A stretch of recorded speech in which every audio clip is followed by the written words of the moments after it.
on January the 11th, 1879, in an obscure corner of southern Africa, the British Empire went to war with a friendly power. Here, along 200 miles of wild and spectacularly beautiful countryside, British redcoats, together with their African and colonial allies, crossed the border into the independent Kingdom of Zululand and brought an abrupt end to half a century of peaceful coexistence. Yet just 11 days after the war began, the Zulus inflicted upon the British Army the worst defeat of the Victorian era. Over 1,700 men were killed, and a British general was chased ignominiously back to the border. British imperial pride was stung as seldom before. A war that the politicians had hoped would be over almost before it made the newspapers degenerated into a brutal slogging match which would last for 6 bloody months. For the Zulu people, the consequences of the invasion of 1879 would be disastrous. Thousands of their young men were killed in battle, the great royal homesteads were destroyed, the political and economic structure of the kingdom was undermined, and really this paved the way for the more modern exploitation of the Zulu people into recent times. Yet for the British, the ostensible victors, the campaign also proved disastrous. It had laid bare the cynical political ambitions which lay beneath the propaganda and pomp of empire. It left its glorious reputation in ruins. It led to the fall of a government and brought to an end a grand European dynasty. But who were the Zulu people, and what strange set of circumstances brought them into such dramatic conflict with the greatest empire the world has ever known?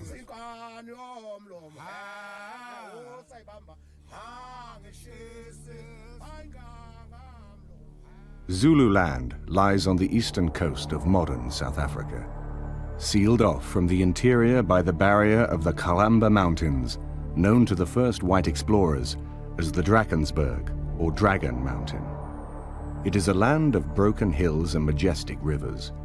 The history of its human habitation is lost in the mists of time, but the enigmatic cave paintings left by the first human inhabitants, the San Bushmen, date back many thousands of years, and archaeologists believe it has been home to robust, more recognizably modern African societies for nearly 1,000 years. The societies which gave rise to the Zulu Kingdom inhabited this landscape at least as long ago as the 16th century.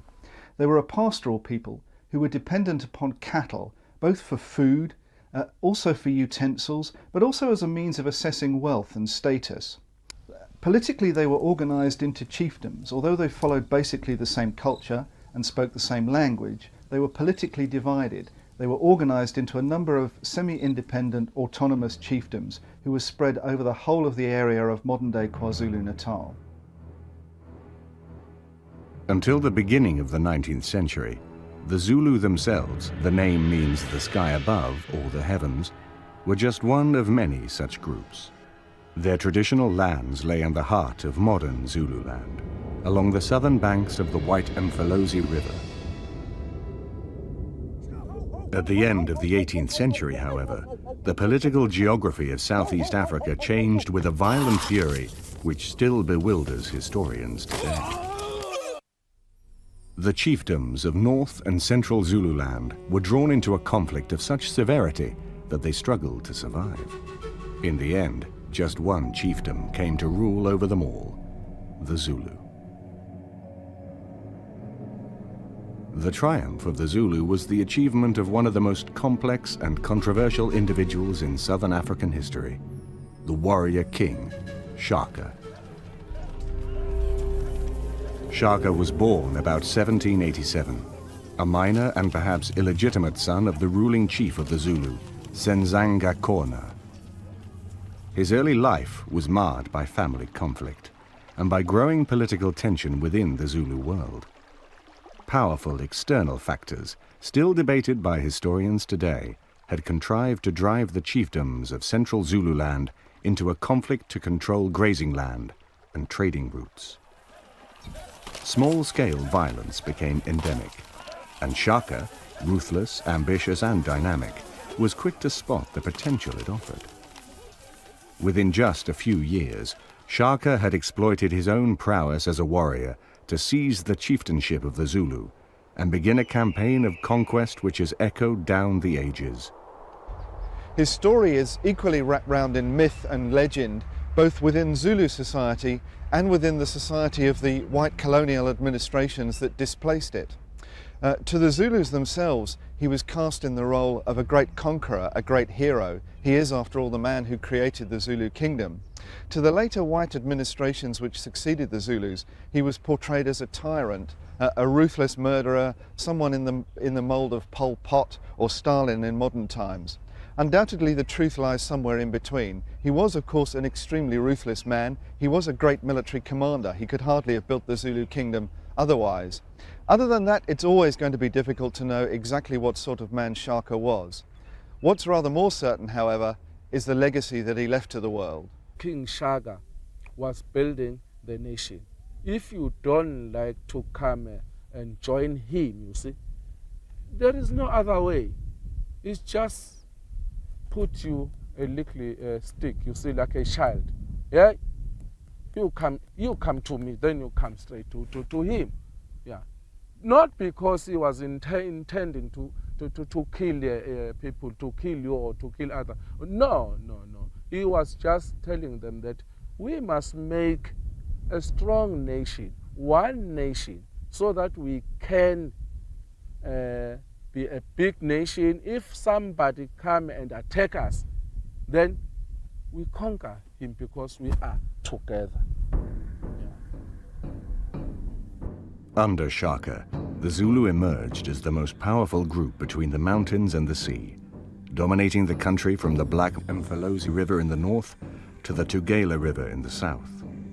Shaka's armies regularly raided further afield, forcing other groups to submit to the Zulu or simply to flee to escape him. Shaka owed much of his rise to a military revolution. Until the end of the 18th century, warfare in southeastern Africa was traditionally carried out by bands of youths armed with light-throwing spears. Shaka insisted that his warriors fight with a new weapon. It was a short, strong, powerful, broad-bladed stabbing spear that was used in a very specific technique for fighting at close quarters. It was used in conjunction with a large cowhide war shield, and you would rush down on your enemy and batter him with the shield. And as he was thrown off guard, then you would thrust underneath with the killer blow from the stabbing spear. To bring his men to close quarters as quickly and efficiently as possible, Shaka developed a new battlefield tactic known as Izimpondo Zankomo, the horns of the bull. They just surround you as enemy. They surround an enemy. Then they put you on a center. Then they start fighting with you, so that you won't run away, because you are on a center now. They've surrounded you, then they defeat you. Shaka ruled for no more than 12 years, but his impact on the Zulu was extraordinary. Before Shaka, the Zulus say, there were only chiefs. Then Shaka was king. King Shaka made the Zulu powerful and wealthy. And yet, ironically, it was Shaka's very success which drew to him the seeds of his nation's destruction. Unknown to the Zulus, momentous changes were occurring 1,000 miles away at the extreme southern tip of the African continent. Already, the destiny of southern Africa no longer lay in African hands alone. In 1488, the Portuguese explorer Bartholomew Diaz became the first European to round the Cape of Good Hope, opening a major maritime highway that in time would stretch from Europe to India and the Far East. Mastery of this great sea route would dominate the global policy of the emerging empires in Europe, and in 1652, the Dutch East India Company established a way station at the Cape to service and provision passing Dutch ships. The Dutch East India Company fairly easily displaced the rather fragile political economy of the Khoi and San people who were indigenous to the Cape. But for really quite a long time, a couple of centuries, the Dutch were not primarily interested in the interior, and their possessions at the Cape consisted of little more than a mud fort to protect it against possible invasion from the sea, and a number of farmers who grew provisions to supply the passing East India Company ships on their way to the far more profitable colonial possessions in the East Indies. Then, in 1806, the British Empire came to the Cape, seizing it from the Dutch in one of the twists and turns of the global war against Napoleon and his allies. For the British, the Cape had little to offer beyond its strategic location. Yet with the British came new forms of administration and authority, and new waves of immigration. The boundary of colonial Southern Africa advanced inexorably into the hinterland, often driven by the restlessness of frontier farmers and frequently to the exasperation of imperial officials. It was really against this background of the early expansion of British colonialism in southern Africa that rumours of the rise of the Zulu Kingdom under King Shaka filtered down to the Cape. This was quite an alluring image to the Cape merchants, conjured up ideas of this powerful, wealthy, independent African kingdom in the interior, who could of course be exploited for ivory and furs and all the other things that the mercantile community was interested in. And it was actually in 1824 that the Cape Town merchants outfitted an expedition under the command of a ex-Royal Navy lieutenant by the name of Francis George Farewell, who sailed up what was known generally then as the wild coast of southeastern Africa to establish contact with the Zulu Kingdom, specifically for commercial purposes. This was in no sense a diplomatic mission, and it was quite a dangerous and adventurous expedition. The coast itself was quite formidable and unapproachable, the breakers breaking on the open shore, the very difficult and unnavigable rivers, had all put Europeans off for a couple of centuries actually trying to make contact with the peoples of the interior. To this unlikely beginning did all future British claims in the region belong. Then, in September 1828, Shaka was assassinated in a palace coup orchestrated by members of his own family. His rule had lasted just 12 years, but he had changed the course of Zulu history forever. He left to his heirs one of the most powerful kingdoms in southern Africa, a nation that was to prove a bastion against the steady encroachment of white rule. The Zulus regard King Shaka as a great warrior, as a great hero. They just put him on a top mountain, if I can say that, because in Zulu we used to say Ugwelenyon. That means he's very high, you see, according to the Zulus. And he is a great ancestor in a Zulu. They believe in his spirit, that King Shaka can even now build his nation, his Zulu nation. They believe that King Shaka is busy building the nation. He won't sleep and get a rest, but he's busy fighting to unite his people.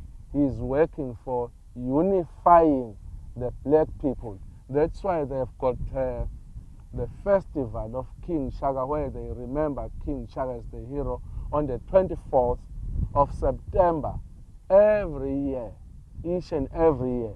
Then they go down to KwaDukuza in Stenga, near Durban, you see, on the north coast. They used to dance, they used to talk, explain about Shaka's dreams, because he dreamed that in future he's gonna build the nation. Then his dream came true now. Then he's busy fighting now to remove the bad spirit among his his nation, you see. That's what they believe.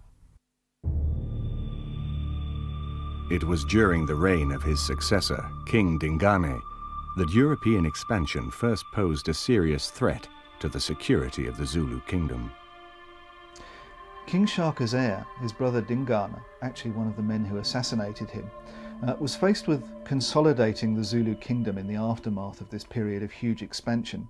He actually moved the focus of the Zulu Kingdom back much more to the north, into the area that we now consider Zululand. Unfortunately, the outside world still intruded upon the history of the Zulu Kingdom at this point. There were huge events going on in the Cape, far to the south. The descendants of the original Dutch settlers at the Cape had found pretty quickly that after the British took over in 1806, they didn't like British authority. There were a whole number of reasons for this. British had a much more metropolitan, much more world view than the very parochial attitude of the Dutch-speaking settlers, who of course are generally known to history as the Boers. And throughout the 1830s, many of the Boer groups who felt that they were being unsympathetically treated by this new authority began to trek away, to move away from British authority, to establish new possessions of their own in the interior.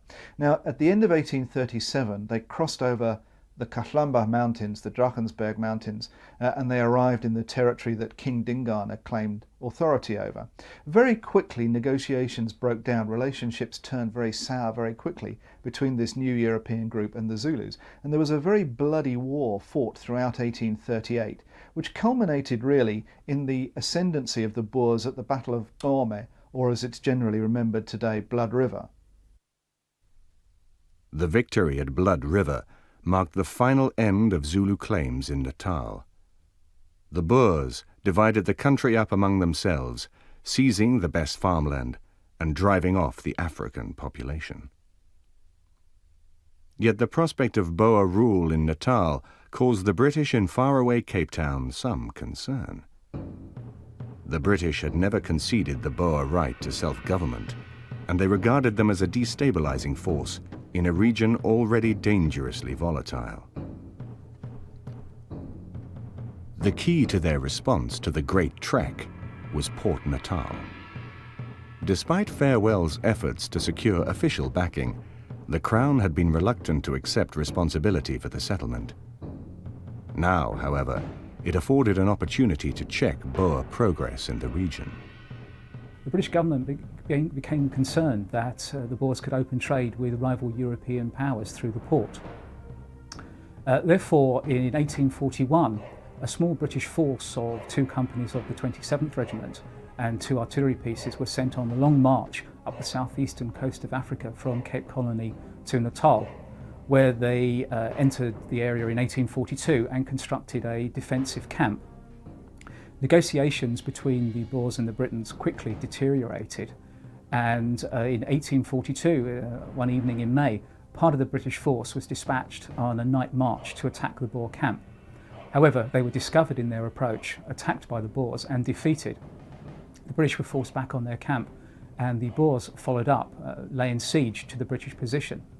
Fortunately for the British, 2 men, one black and one white, managed to break through the lines before they were completely encircled, and travelled some 500 miles to Grahamstown to raise the alarm.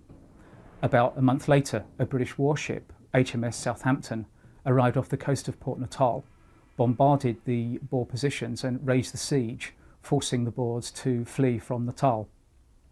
Britain now decided to take control of all of Natal and annex the whole country, adding it to its growing list of possessions in southern Africa. In 1843, Natal officially became a British colony. The successful British takeover of Natal marked an important shift in the balance of power within the Zulu Kingdom. The white presence was no longer confined to a handful of adventurers living on Zulu sufferance. Now there were officials and administrators with the whole weight of the empire to back them up. And in their wake came missionaries and respectable settlers. For the first time, the boundaries between Natal and the Zulu Kingdom were officially recognized. Port Natal, renamed Durban in honor of a British governor, developed as a commercial harbor, while 50 miles inland, an impressive crop of Victorian buildings marked the British administrative capital, Pietermaritzburg. While Europeans exercised power in Natal from 1843, they were of course hugely outnumbered by the African population which was there before them. Although Africans were taxed in an effort to make them work for white farmers, nonetheless most of the African population actually continued to live under traditional chiefs, much as they'd done for centuries. This meant that the European settler population tended to think of themselves as being small, isolated and outnumbered outposts of Christianity, very much in contemporary terms, surrounded by the savagery of Africa all around. And it led to a distinct trace of paranoia in the collective Natal settler psyche, in which they were constantly afraid of a rising from within, that the African population would rise up and attack them, and that in particular they were then also worried about this powerful, militarily strong, very robust Zulu society that was their immediate neighbour. The emergence of white Natal had a profound effect on the Zulu Kingdom. In the aftermath of the costly war with the Boer Trekkers, Dingane's successor, King Mpande, had patiently rebuilt the influence of the Zulu royal house. But the Zulu kings no longer lived in a political vacuum. Dissident groups within the country often fled across the border to seek the protection of the British in Natal, while white hunting and trading parties penetrated deeper and deeper into Zulu territory. The fortunes of the two countries became increasingly and inextricably linked. By this time, the Zulus were hemmed in inland too by the creation of the Boer Republic of the Transvaal. The Zulu kings could no longer exercise their foreign policies without considering the reactions of the whites. The implications of this changing relationship became very apparent during a particularly bloody internal succession dispute in Zululand in 1856. King Mpanda had fathered a number of sons, two of which in particular, the Princes Cetshwayo and Mbuyazi, hoped to succeed him when he passed over to the ancestral spirits in due course. Mpanda himself refused to nominate an heir, preferring to play one off against the other to ensure his own political survival. But in 1856, the two of them had accumulated sufficient followers that they actually fought one another to secure their succession for the future. Prince Mbuyazi, who was outnumbered, collected his followers together and tried to flee into Natal. This was very much an expression of the fact that Natal was now emerging as a power base in its own right on the Zulu borders. As it happened, Prince Cetshwayo caught him at the border on the banks of the Tugela River and actually destroyed Prince Mbuyazi in one of the bloodiest battles in Zulu history at a place called Ndondokuzuka. Nonetheless, it was still another 12 years before Mpanda ultimately died and Prince Cetshwayo succeeded to his birthright. And during that time, Natal remained a place of refuge for other rivals within the Zulu royal family. Rival princes, rival claimants were constantly crossing over into Natal to try and escape from Cetshwayo and to build up their own power base. And so by the time Cetshwayo became king in 1873, Natal had emerged very much as an alternative focus of authority, which potentially, right from the beginning of his reign, was a challenge to King Cetshwayo's dominance in the region. In 1872, King Mpande died. To bolster his own position within the country, Cetshwayo invited a delegation from British Natal to attend the ceremonies. It would prove a fatal mistake. The Natal party was led by the Secretary for Native Affairs, Theophilus Shepstone. Shepstone was to have a major influence on the events which followed. The son of a Wesleyan missionary, he spoke several African languages fluently and prided himself on his understanding of the native mind. He was widely known by the African name, Somsewu, the White Father. A deep, taciturn man, his approach to African politics was Machiavellian, but his ultimate goal remained consistent: the triumph of British colonial values. The early years of Cetshwayo's reign were to prove a golden age for the Zulu people, a time of power, wealth, and independence. In 1873, however, the Zulu Kingdom was by no means as secure as it seemed. For one thing, the king was beset with all sorts of problems regarding the internal power structure, particularly during the wars against the Boer Trekkers in the 1830s, again during King Mpanda's reign. Many of the regional chiefs had taken to themselves a huge degree of regional autonomy, and King Cetshwayo spent much of his reign trying to reassert the power of the state over them and to bring them back into line. On top of that perpetual struggle within the kingdom, there were of course a number of increasingly demanding, increasingly threatening disputes with his white neighbours. The problem lay not with British Natal, but with the Boer Republic of the Transvaal inland. Here, in the high uplands along the Kalamba foothills, the border was ill-defined and the countryside sparsely populated. King Mpande had allowed Republican Boers who were emigrating from Natal in the face of the British takeover to establish farms there. And in the decades since, the Boers had pushed their herds further and further into Zulu territory. Their actions were widely resented in Zululand. "The Boers are like a toad," said one Zulu, "which hops and hops without being noticed until it has hopped right into the center of your hut." Throughout this dispute, Cetshwayo felt confident of the support of his ally in Natal, Shepstone. Then, with breathtaking suddenness, the political geography changed, and with it, Shepstone's attitude towards the Zulus. In 1868, diamonds had been discovered north of the Cape Colony. By an adroit redrawing of the map, the British had taken control of the area, and diggers flocked in, creating the boom town of Kimberley and altering forever the economy of southern Africa. But by the middle of the 1870s, the British were increasingly confident of their ability to impose their will on the world. Queen Victoria was at the height of her power and prestige, and British possessions stretched around the globe. The British Army was one of the most experienced in the world, and was armed with the best weapons the Industrial Revolution could provide. In London, imperial theorists were increasingly prepared to grasp the nettle of their more troublesome dependencies. The solution proposed for southern Africa was a policy called confederation. The disparate groups who lived there would be brought loosely under British control. The first piece in the fractured political jigsaw to be painted over red was the Transvaal Republic. Under the pretext of offering military protection, the British stepped in. Troops were marched to Pretoria, and the Transvaal simply annexed to the British Crown. For the Zulus, the annexation of the Transvaal had unforeseen repercussions. The man appointed to head the new Transvaal government was none other than Theophilus Shepstone. But if Cetshwayo expected his old friend to resolve the border dispute, however, he was mistaken. With the frontier farmers now under British protection, Shepstone took their part.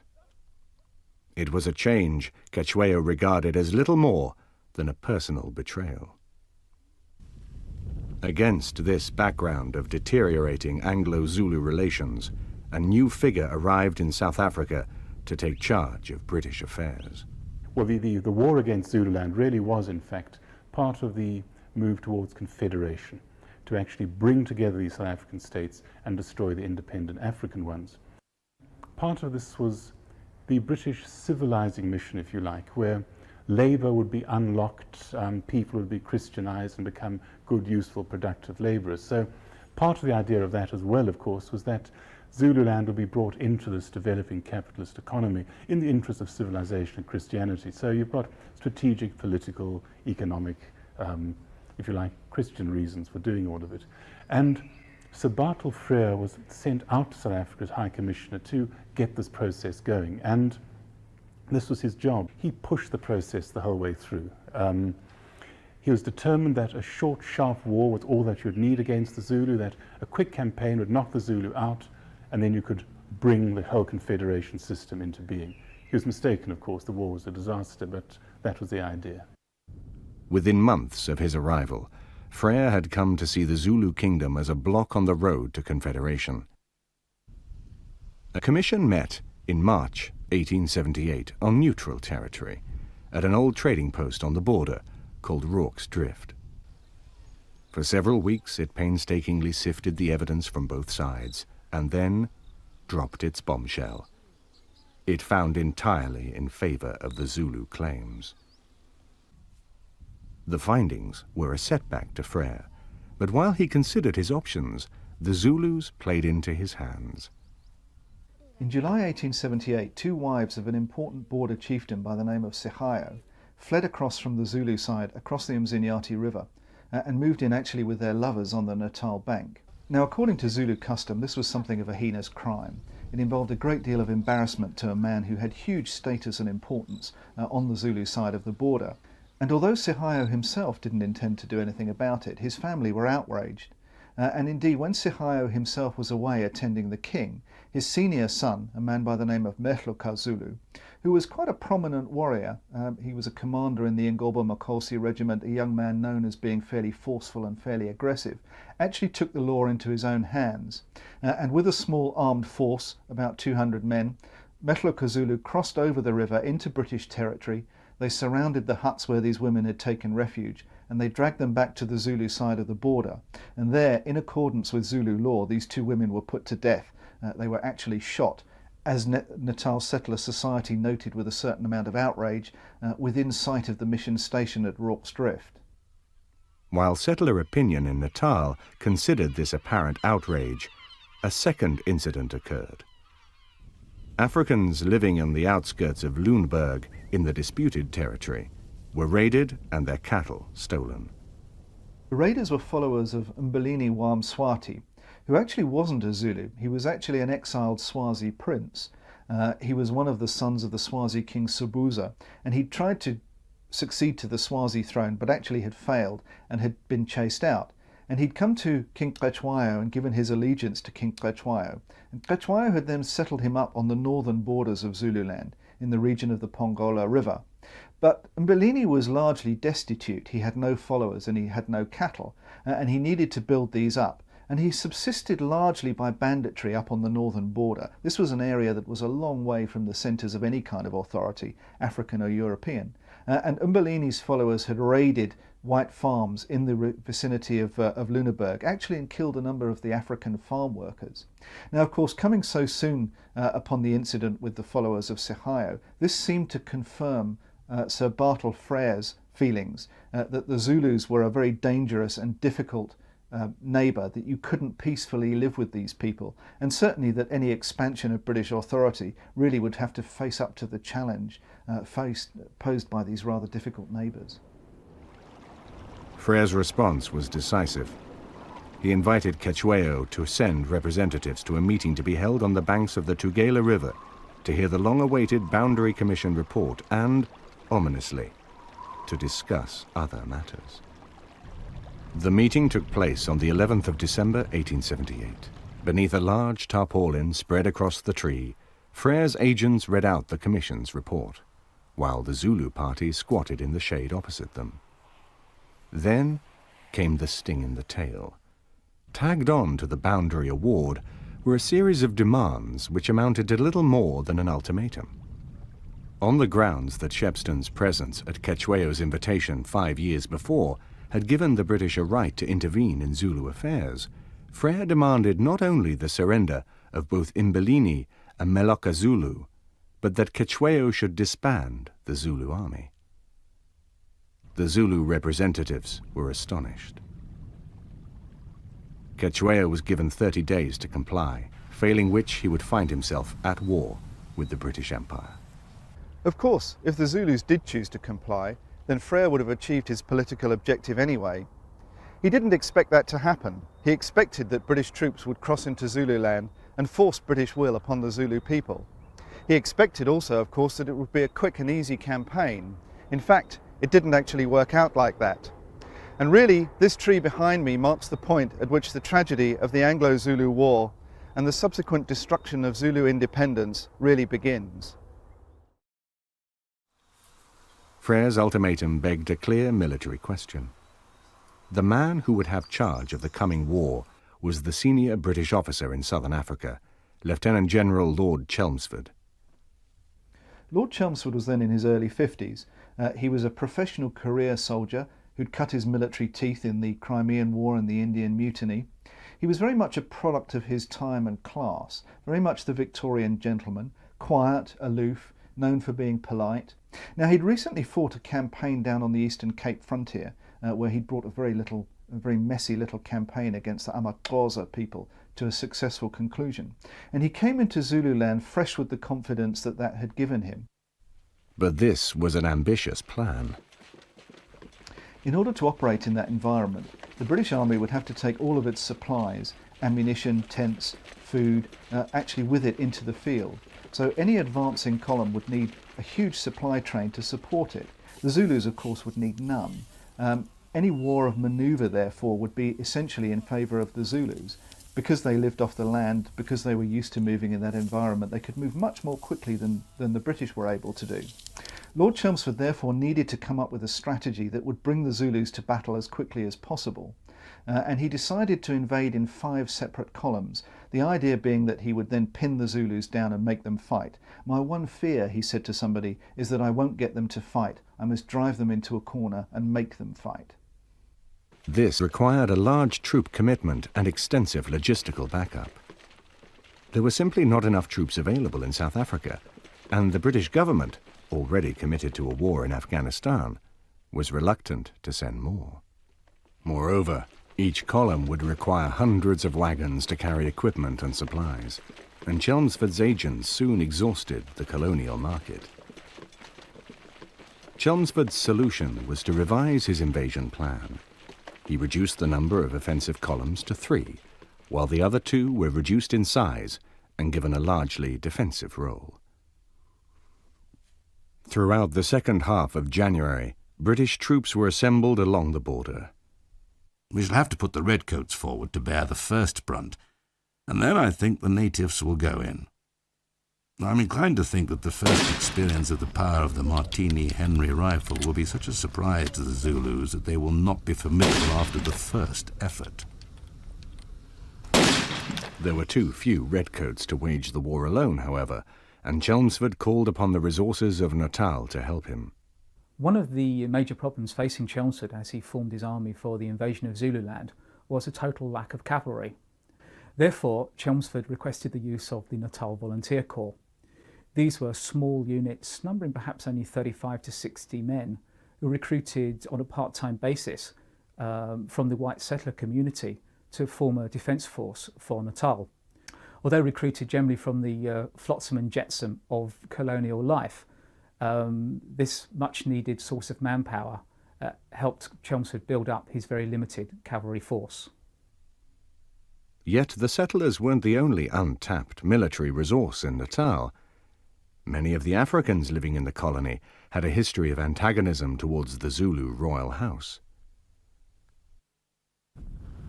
While the military build-up on the borders continued, the Zulu movements could only be guessed at.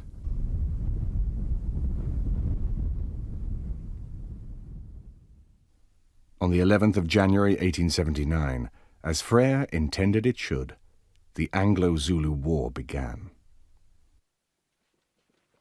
The British forces are crossing into Zululand to exact from Cetshwayo reparation for violations of British territory committed by the sons of Cetshwayo and others, and to enforce compliance with the promises made by Cetshwayo at his coronation for the better government of his people. The British government has no quarrel with the Zulu people.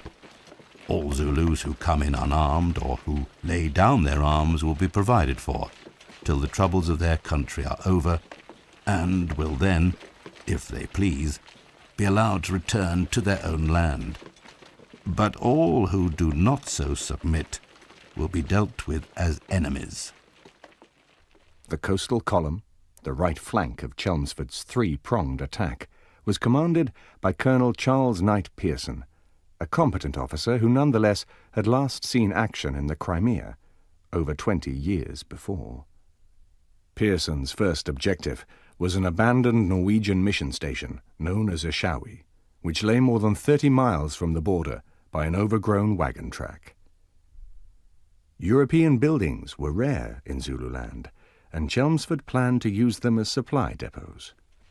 Pearson's men advanced through an empty landscape. The Zulu homesteads along the road were deserted and silent. Now and then, British scouts had seen Zulu scouts watching from distant hilltops, but they had melted away as the troops approached. The whereabouts of the famous Zulu army remained unknown. The response of the Zulu High Command to the British invasion was very carefully considered. On the 17th, the Great Zulu Army left Ondini and the cluster of royal homesteads there, striking out towards the British invaders. It was some 28,000 strong. Most of the army marched westwards towards the direction that the centre column was coming from Rorke's Drift. But a day away from Ulundi, about 3,500 men peeled off under the command of a well-known Induna by the name of Godide Kaindlela, and struck down towards the coast to support the elements which had been left in that area to harass Colonel Pearson's column. On the 21st of January, Pearson passed close to a Zulu royal homestead, known as Gingindlovu. His scouts reported seeing a Zulu force nearby, but when he sent a party to investigate, they found the homestead deserted. On the 22nd, the column advanced again, following a track which took them across the Inyezane River and up through the hills below Eshowe. I'm standing on the banks of the Inyezane River. At about 8 o'clock on the morning of the 22nd of January, Colonel Pearson's column crossed the river here, intending to follow a track which led up through these hills on the way to Eshowe. The area seemed to be free of Zulus, but just as Pearson's wagons started to get across the river, they noticed some Zulu scouts on the top of that hill behind me, the higher hill up there on the right. Pearson sent forward a detachment of the Natal native contingent under the command of a Captain Hart to drive the Zulu scouts off. And they crossed the ground behind me, advancing up the hill, following the Zulus who disappeared over the line of the hill behind them. Then, just as they got halfway up the hill, there was a sudden shout of "Usutu!" and Zulus rose up out of the grass and rushed down to attack Pearson's column. Pearson hurried forward his 2 field guns and the men of the Buffs, who had just crossed the river. There was a slight rise across the road, opposite the Zulu position, and here he formed his battle line. As the British responded to the sudden appearance of the Zulus, the true strength of their force became apparent. Hart's forward movement with his detachment of the Natal native contingent had stumbled into the leading elements of the Zulu left horn and provoked the attack. With no further need for concealment, the main force of the Zulu left horn now began to stream down a long spur of Hlobane Hill, intending to work around the right of the British line and cut across the rear of the leading section of Pearson's column as it crossed the river. A heavy concentration of British fire followed this sweeping movement. While the Zulu left attempted to surround the column, the centre took possession of a Zulu homestead which lay beside the road at the head of the ridge. From this position, the warriors could fire down into Pearson's line, drawn up below them. Hart realized the importance of this position. Finding his African troops were reluctant to follow him, he collected a group of NCOs from the contingent. We advanced steadily against the kraal by the main road. The officers, except myself, dismounted, and the little party used their rifles well and did as I directed, halting to fire and advancing again when I gave the word. Thus we approached the kraal. It was a small kraal, but it occupied a very advantageous position. The enemy covered by it could fire a quarter of a mile down the road. As we approached, the enemy retreated from the kraal, except a few men who remained almost until we reached it. Not one of our party was killed or wounded in taking the kraal, but several dead bodies of the enemy showed that our fire had been more effective. I at once set the kraal on fire, and as the flames shot high in the air, in consuming the huts, we gave a loud cheer altogether. Hart's sortie had cleared the road, while the advance of the Zulu left had ground to a halt in the face of the heavy fire from the infantry. The battle lasted perhaps an hour and a half, and the British had been surprised and impressed by the determination of the Zulu attacks. As many as 400 dead Zulus lay in a great arc beyond the road, and hundreds more had been wounded. By contrast, the British had suffered very little. Captain Hart realized the outcome of the battle had depended more than anything upon the British advantage in technology. The Zulus fought well, showing judgment and courage quite equal to their enemy. But although they outnumbered us greatly, they could not hold the ground against our artillery and superior rifles. We had the best rifles in the world. They, for the most part, merely muskets, weapons of the past. Pearson had achieved his first objective.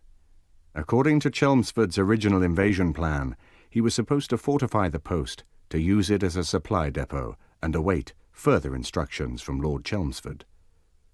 The troops immediately set about securing the position, clearing the bush around the buildings, and cutting down the missionaries' fruit orchard to clear the field of fire. A defensive perimeter was thrown up around the post. The mood in the column was relaxed and confident. The troops had had their baptism of fire and had been victorious. No one seriously considered that the Zulus could regroup and attack again. Then, on the 25th, the mood within the camp suddenly changed. That morning, colonial troops on outpost duty heard the Zulus in the countryside beyond passing a message from hilltop to hilltop. There had been a great battle, the Zulus shouted, and an army of white men had been utterly destroyed. It was the first hint the garrison of Eshowe had that the troops of Lord Chelmsford's column had suffered a catastrophic defeat.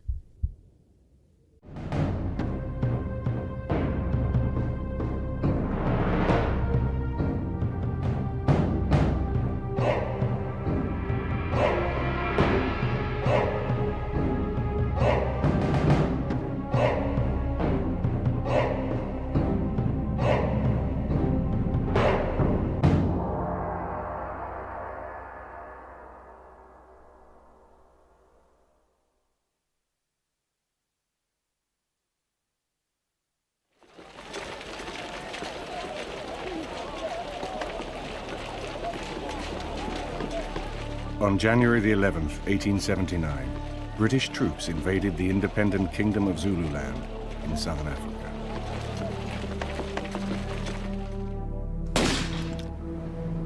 Just 11 days later, a British column had defeated a Zulu army on the banks of the Inyezane River in eastern Zululand.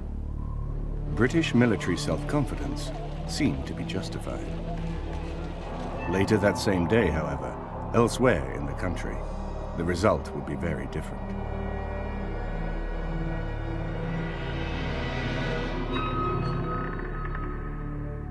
Lord Chelmsford, of course, was quite experienced in this sort of warfare. He'd recently concluded a successful campaign on the Eastern Cape frontier, and he thought he knew the sort of war that he was about to fight in Zululand. Right from the word go, he'd decided that the centre column would be very much his central thrust. He expected that a lot of the fighting to fall to the centre column, and that was the reason why he attached himself personally to that column.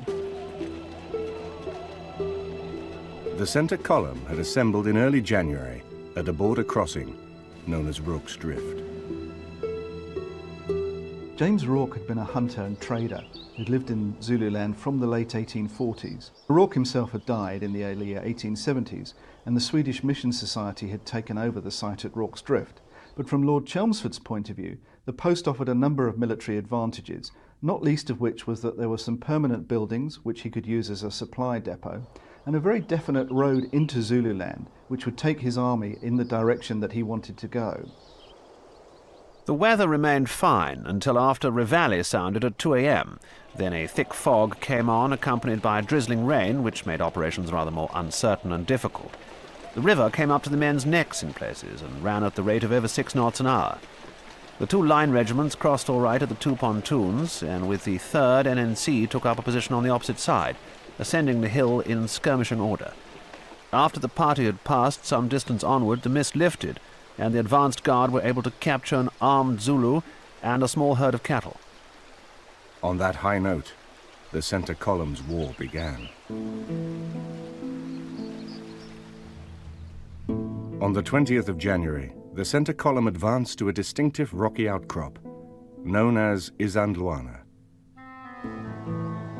The war was now a week old, but the British still had no very clear idea of the Zulu response.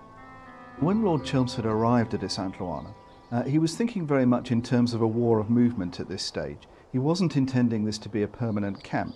And at that stage he was expecting the Zulus to come and attack him. He was very worried about country off to his right flank. There's a range of hills called Malagata and Hlazakaz, and he was worried that the Zulus would get into that. And he really didn't expect to stay long at Isandlwana, and he was anticipating an advance into those hills to confront the Zulus as quickly as possible. The reconnaissance of the 21st of January was planned to ensure that there was no hidden body of Zulu lying in the broken ground to the south of Lord Chelmsford's line of advance. Command of the reconnaissance was handed to Major John Dartnell of the Natal Mounted Police. Dartnell's plan was to split the force into two and sweep through the Malakata and Hlazakaz hills, meeting up again at the eastern end of the range before returning to Isandlwana. However, late in the day, at the far end of the hills near Mangani Gorge, Dartnell ran into a force of Zulus. Then appeared, as if by magic, from one end of the ridge to another, a long line of black men in skirmishing order, advancing at a run.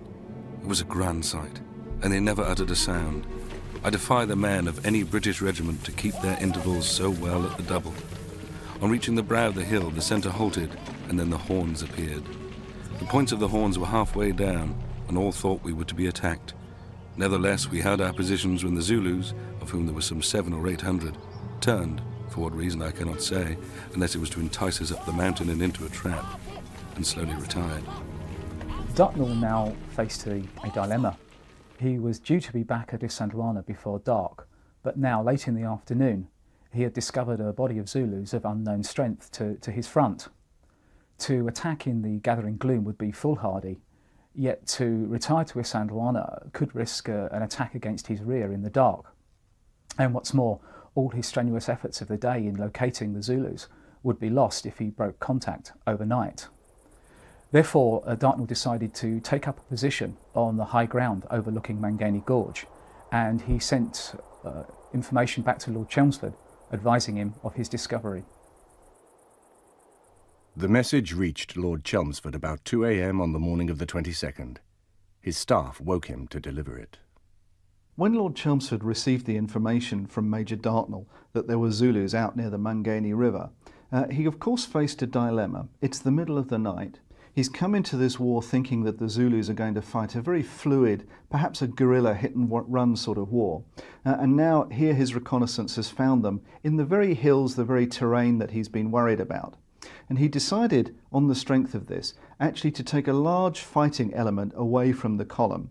Took most of the 2nd Battalion of the 24th Regiment and 4 of his guns, for example. And the idea was that he would march out and confront the Zulus, preferably arrive about dawn, give the Zulus the surprise of their life, and fight them in the hills before they had the chance to get close to the camp.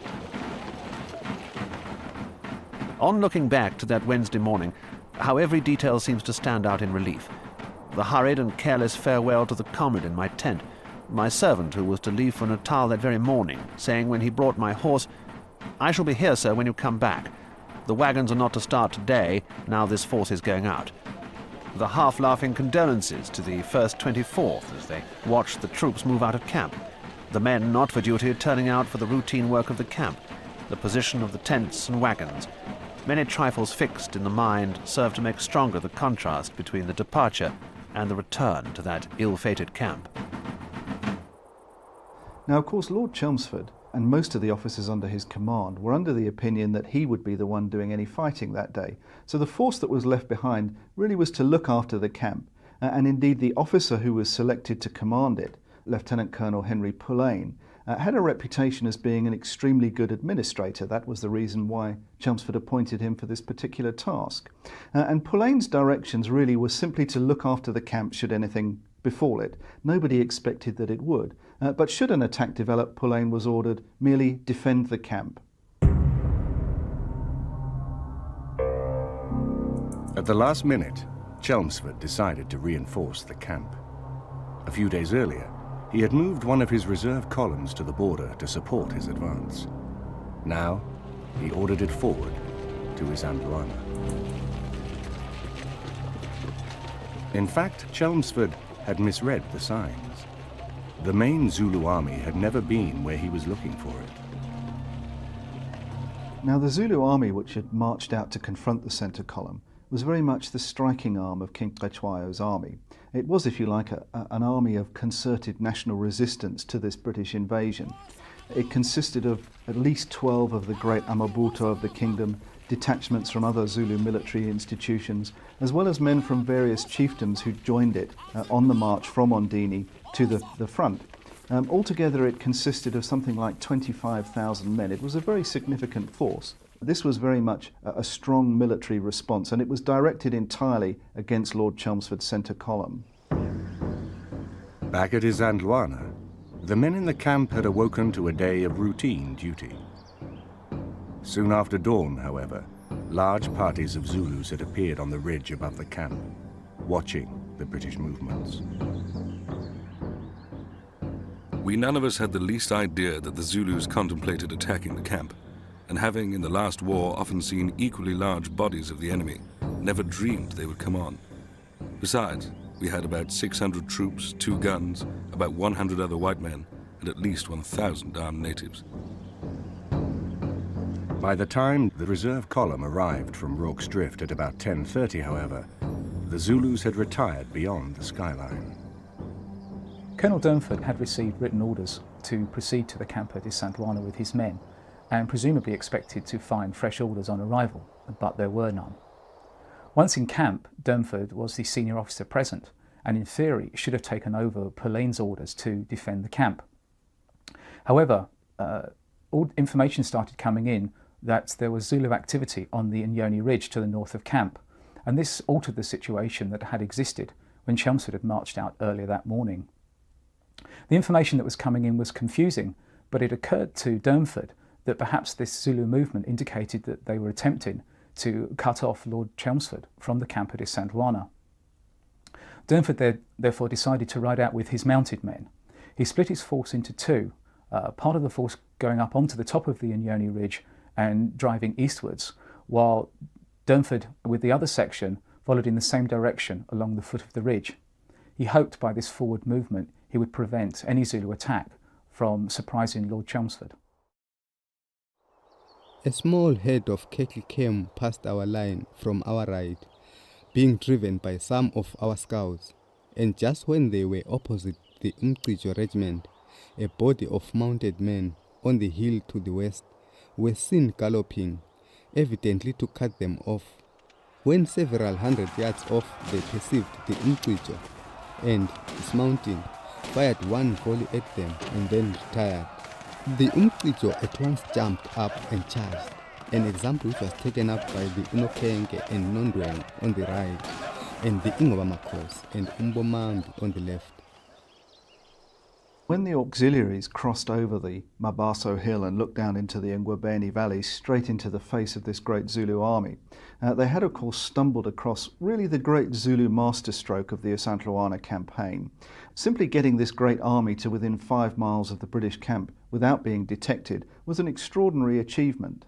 The Zulus were not planning to attack on the day of the 22nd. The coming night was the night of a new moon, which is an ill omen for major events such as launching a battle. But in fact, of course, as soon as they were discovered, and without any time to make any of the last-minute ritual preparations, the nearest warriors rose up out of the valley and charged straight at the British incursion, and the battle was on. Below the escarpment, Durnford himself had ridden several miles from the camp when a long column of warriors, the left horn, swung into view ahead of him. Durnford formed his men into a line and retired slowly on the camp.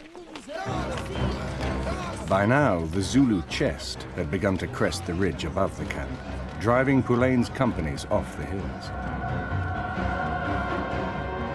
As the Zulu attack approached the British line, however, it ran into a wall of rifle fire. On the right, Durnford's men had secured themselves in a deep donga, more than a mile from the camp. The English force kept turning and firing, but we kept on. They could not stop us, but they got into a donga and stopped our onward move there. We could not advance against their fire any longer. They had drawn their horses into this donga, and all we could see were the helmets. They fired so heavily we had to retire. we kept lying down and rising again. As the Zulu attack became fully developed, it became painfully obvious to the British commanders just how extended their position was. There was a large gap on the right of the line, for example, between the nearest of Pulane's redcoat companies and Colonel Durnford, who took up a very good defensive position in a watercourse way off on the right flank. Elements of the Zulu chest actually began to press between this line, and Durnford found it was impossible to sustain his position, and in fact he had to withdraw to fall back on the camp to take up a much better defensive position. This of course then compromised the integrity of the rest of Pulane's line, and just as the British were trying to reform, trying to fall back and take up a much better, tighter defensive position, the Zulus spontaneously launched a fresh assault along the whole of the length of their line. From their commanding position on the ridge, the Zulu commanders saw their opportunity. The great Indunas were on the hill to the north of the camp, and just below them a number of soldiers were engaging the Umqijo regiment, which was being driven back.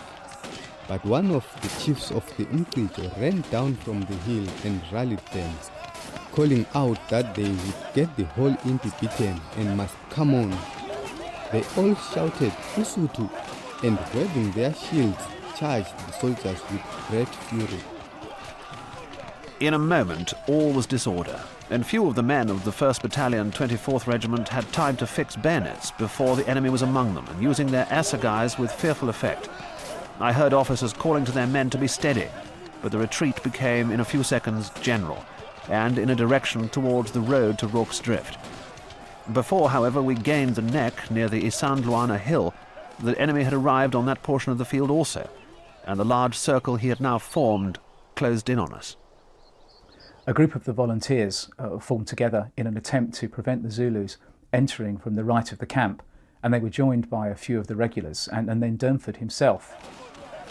Zulu accounts tell us how this body of men stood back to back, firing their guns until their ammunition ran out, and then they fought on desperately with knives, bayonets, rocks and even their fists.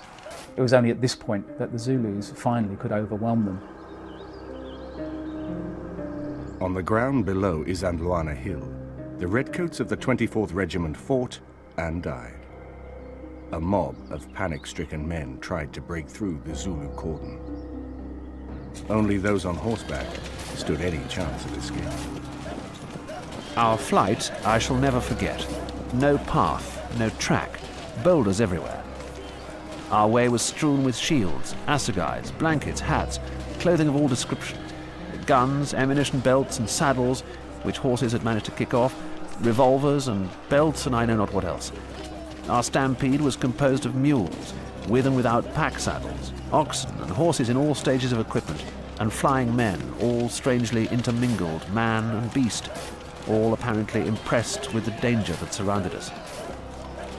The survivors fled across country, striking the flooded Umzinyathi River downstream from Rorke's Drift. Here the Zulus caught them again, killing many in the last rocky descent to the river.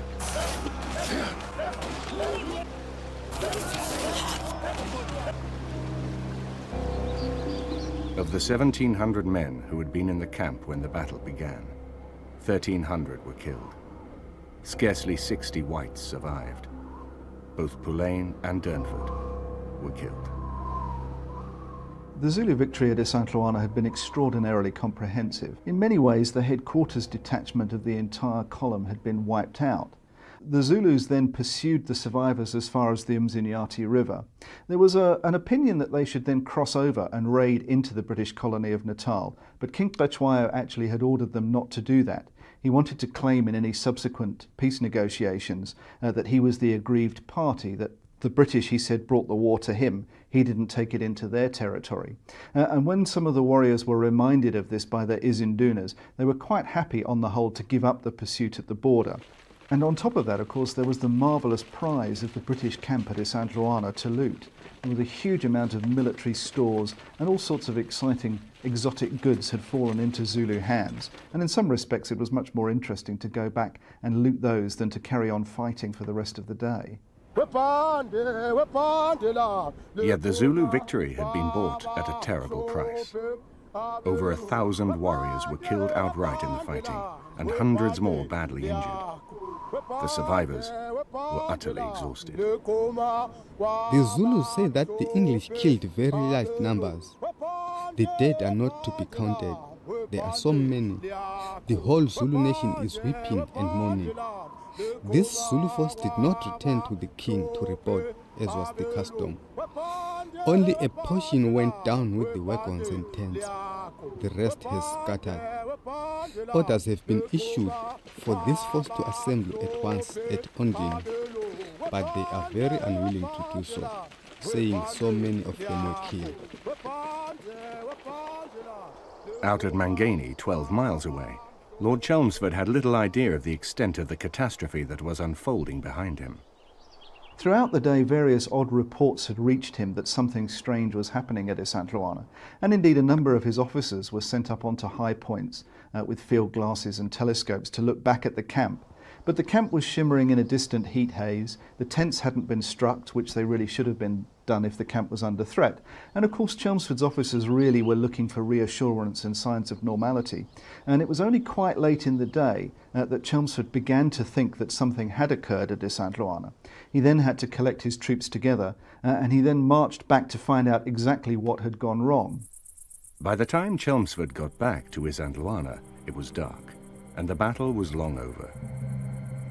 In their mad rush to get into the camp, the Zulus had killed everything. Horses had been stabbed at their picket lines. Splendid spans of oxen were lying dead in their yokes. Mules lay dead in their harness, and even dogs were lying stabbed among the tents. Ripped open sacks of rice, flour, meal and sugar lay everywhere. Among all this debris, singly and in heaps, or rather in groups of 2 or 3, lay the ripped and mutilated bodies of the gallant 24th. That they had fought to their last gasp could be seen by the number of dead Zulus who lay everywhere among them. Chelmsford was stunned. "I can't understand it," someone heard him say. "I left 1,000 men to defend the camp." But the day's toll was not yet over. The Zulu regiments who actually crossed the Umzinyathi River to attack at Rorke's Drift had formed the reserve at the Battle of Isandlwana. They'd actually been the regiments camped furthest from the British incursion that morning, and only they had been held back by the senior commanders and ritually prepared for war. They were actually commanded by Prince Dabulamanzi Kampanda, who was one of King Cetshwayo's younger brothers, and actually missed out on most of the action during the big battle itself. One of the regiments had been used to mop up survivors, and Prince Dabulamanzi felt that his men had missed out on the fun of the great battle, of the great victory, and as a response to that he decided to take them across into Natal, not really to launch a major attack, but merely to raid the exposed border as far upstream as Rorke's Drift. During the morning, the garrison at Rorke's Drift had heard the sound of distant firing from Isandlwana, but had thought little of it. The arrival of the first survivors soon disabused them. The garrison which had been left in charge at Rorke's Drift was a typical cross-section of any of these kind of depot guards on the line of communications. There was one company of British infantry, B Company of the 2nd Battalion of the 24th Regiment, a small medical detachment looking after sick men, a small commissariat department looking after a stockpile of supplies, and a detachment of auxiliaries who were largely there to bring up the numbers to make it a more defensible post. The news of the impending Zulu attack gave the garrison a very clear choice. They could either try and fall back on their nearest supports, a garrison at a little hamlet called Helpmakar a few miles down the track, or they could try and make a defence. There were a number of sick in the improvised hospital at Rorke's Drift, and of course to evacuate them would have slowed down any withdrawal that they'd made. On the other hand, they had a huge stockpile of supplies at Rorke's Drift, and the suggestion was made that they could use these to form an improvised fort, and that would offer a much better chance of survival than any attempt to withdraw actually did. Rorke's Drift and the buildings around it were in an awful defensive position. They weren't intended to be defended. They were, after all, a mission station and hospital, a mission station and hospital which had been taken over by the British as a depot. And they're overlooked by the Oscarsburg, or Shiani as the Zulu call it. So it was a hopeless position, in fact. So what the British did was the best they could in trying to link up the buildings, the hospital, the storehouse, etc., with wagons and biscuit boxes and all the rest of it. So it was very much an ad hoc, desperate attempt to make something defensible that wasn't really defensible. Over 30 wagon loads of supplies had been due to go forward to the column that morning, and they provided the raw material for the defence. There was very little time to evacuate the patients out of the hospital. Instead, it was decided to put a number of able-bodied soldiers in the building to try and defend them. As a result of that, it was necessary to make an initial perimeter which included both the buildings at Rorke's Drift, the hospital and the storehouse. But this was rather overextended, certainly after the members of the native contingent had abandoned the post. And as a result of that, Chard decided to make an improvised barricade of biscuit boxes across the middle of the yard between the two buildings. The idea being basically that if one building or the other was overrun, there would be a second line of defence to fall back on.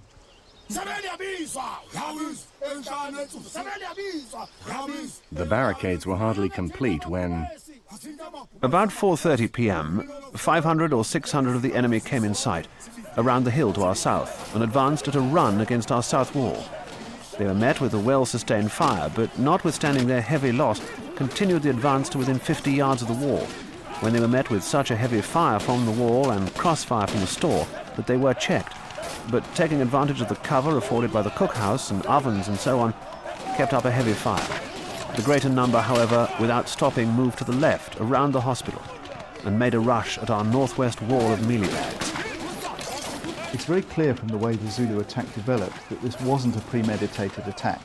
The Zulu assaults actually were made piecemeal. Initially there was a rush against the rear barricade, which was halted by very heavy rifle fire at 40 or 50 yards, and the main bulk of the warriors then veered off round the end of the hospital and occupied the bush lying in front of the mission station. From there they launched a series of attacks against the weak spot in the British defences, the most vulnerable point in the British line, which was the partially built, largely unfinished barricade in front of the hospital building. Several times the Zulus overran the incomplete barricade in front of the hospital, only to be driven out at bayonet point. Most of the Zulus armed with firearms at Rorke's Drift carried outdated muzzle-loading flintlock or percussion muskets. A number of these men were able to get up onto the terraces and amongst the caves on the Shan Hill, which was behind the mission station and overlooked the British position. But the distance of 300 to 400 yards was beyond the effective range of these weapons, although a number of bullets did strike down randomly into the defended area, and they caused a number of British casualties. These were mainly against the defenders of the front wall who had their backs to this fire. With little to counter this dangerous fire from behind, at about 6 p.m, Chard gave the order to retire behind the inner wall of biscuit boxes. When Chard gave the order to retire behind the biscuit box barricade, he actually was able to draw his men into a much more secure defensive position. He has the same number of men now defending a much smaller perimeter, and indeed the storehouse building itself actually cut off much of the danger of fire from the Shiani terraces behind. The downside was, of course, that there hadn't been time to evacuate the hospital building before the withdrawal, and that left the patients and the able-bodied men who'd been placed in there to defend them stranded within this isolated building under heavy Zulu attack. From the very first, the enemy tried to rush the hospital, and at last they managed to set fire to the thick grass which formed the roof. This put us in a terrible plight, because it meant that we were either to be massacred or burned alive or get out of the building. What were we to do? We were pinned like rats in a hole. Already the Zulus were fiercely trying to burst in through the doorway. The only way of escape was the wall itself, by making a hole big enough for a man to crawl through into an adjoining room, and so on until we got to our inmost entrenchment.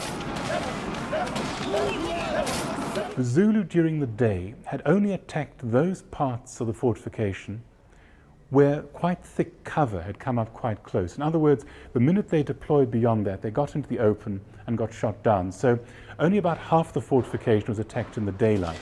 Once night began to fall, that's when the Zulu began to extend right around the fortification, because there was a darkness. But there was an irony here, because when the Zulu captured the abandoned hospital, when the British withdrew their fortifications to half its original size, they set it alight. And the light, of course, the burning hospital silhouetted them, which made the job much easier for the defenders.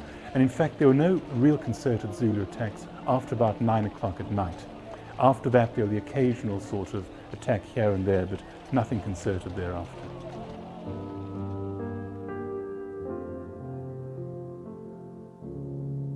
Come the morning, the British garrison was down to a box or so of ammunition. If the Zulu had attacked again, they might well have broken in.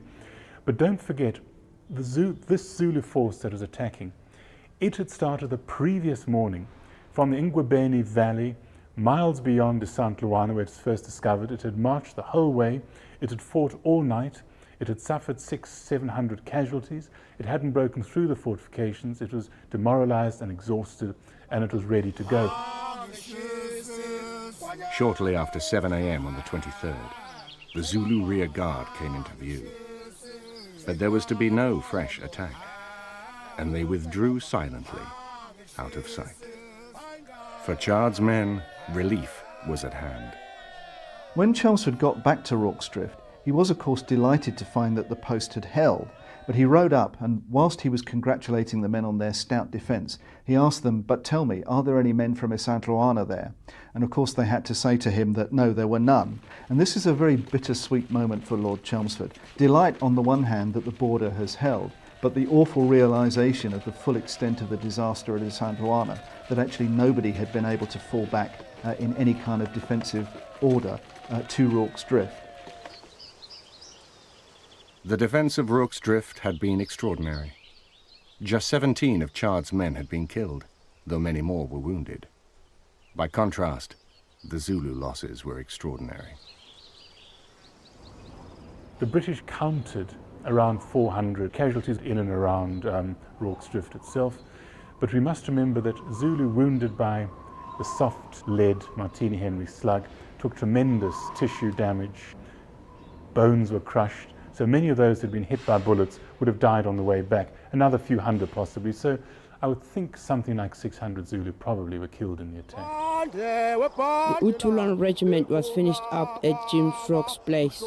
Shocking cowards they were too. Our people laughed at them. Some said, you're no men. You're just women. Seeing you ran away for no reason at all, like the wind. Others jeered and said, you marched off. You went to dig little bits with your assegais out of the house of Jim that had never done you any harm. Isandlwana, the Battle of Isandlwana with the debacle came as an awful shock. Here is a British army actually defeated in the field with great losses.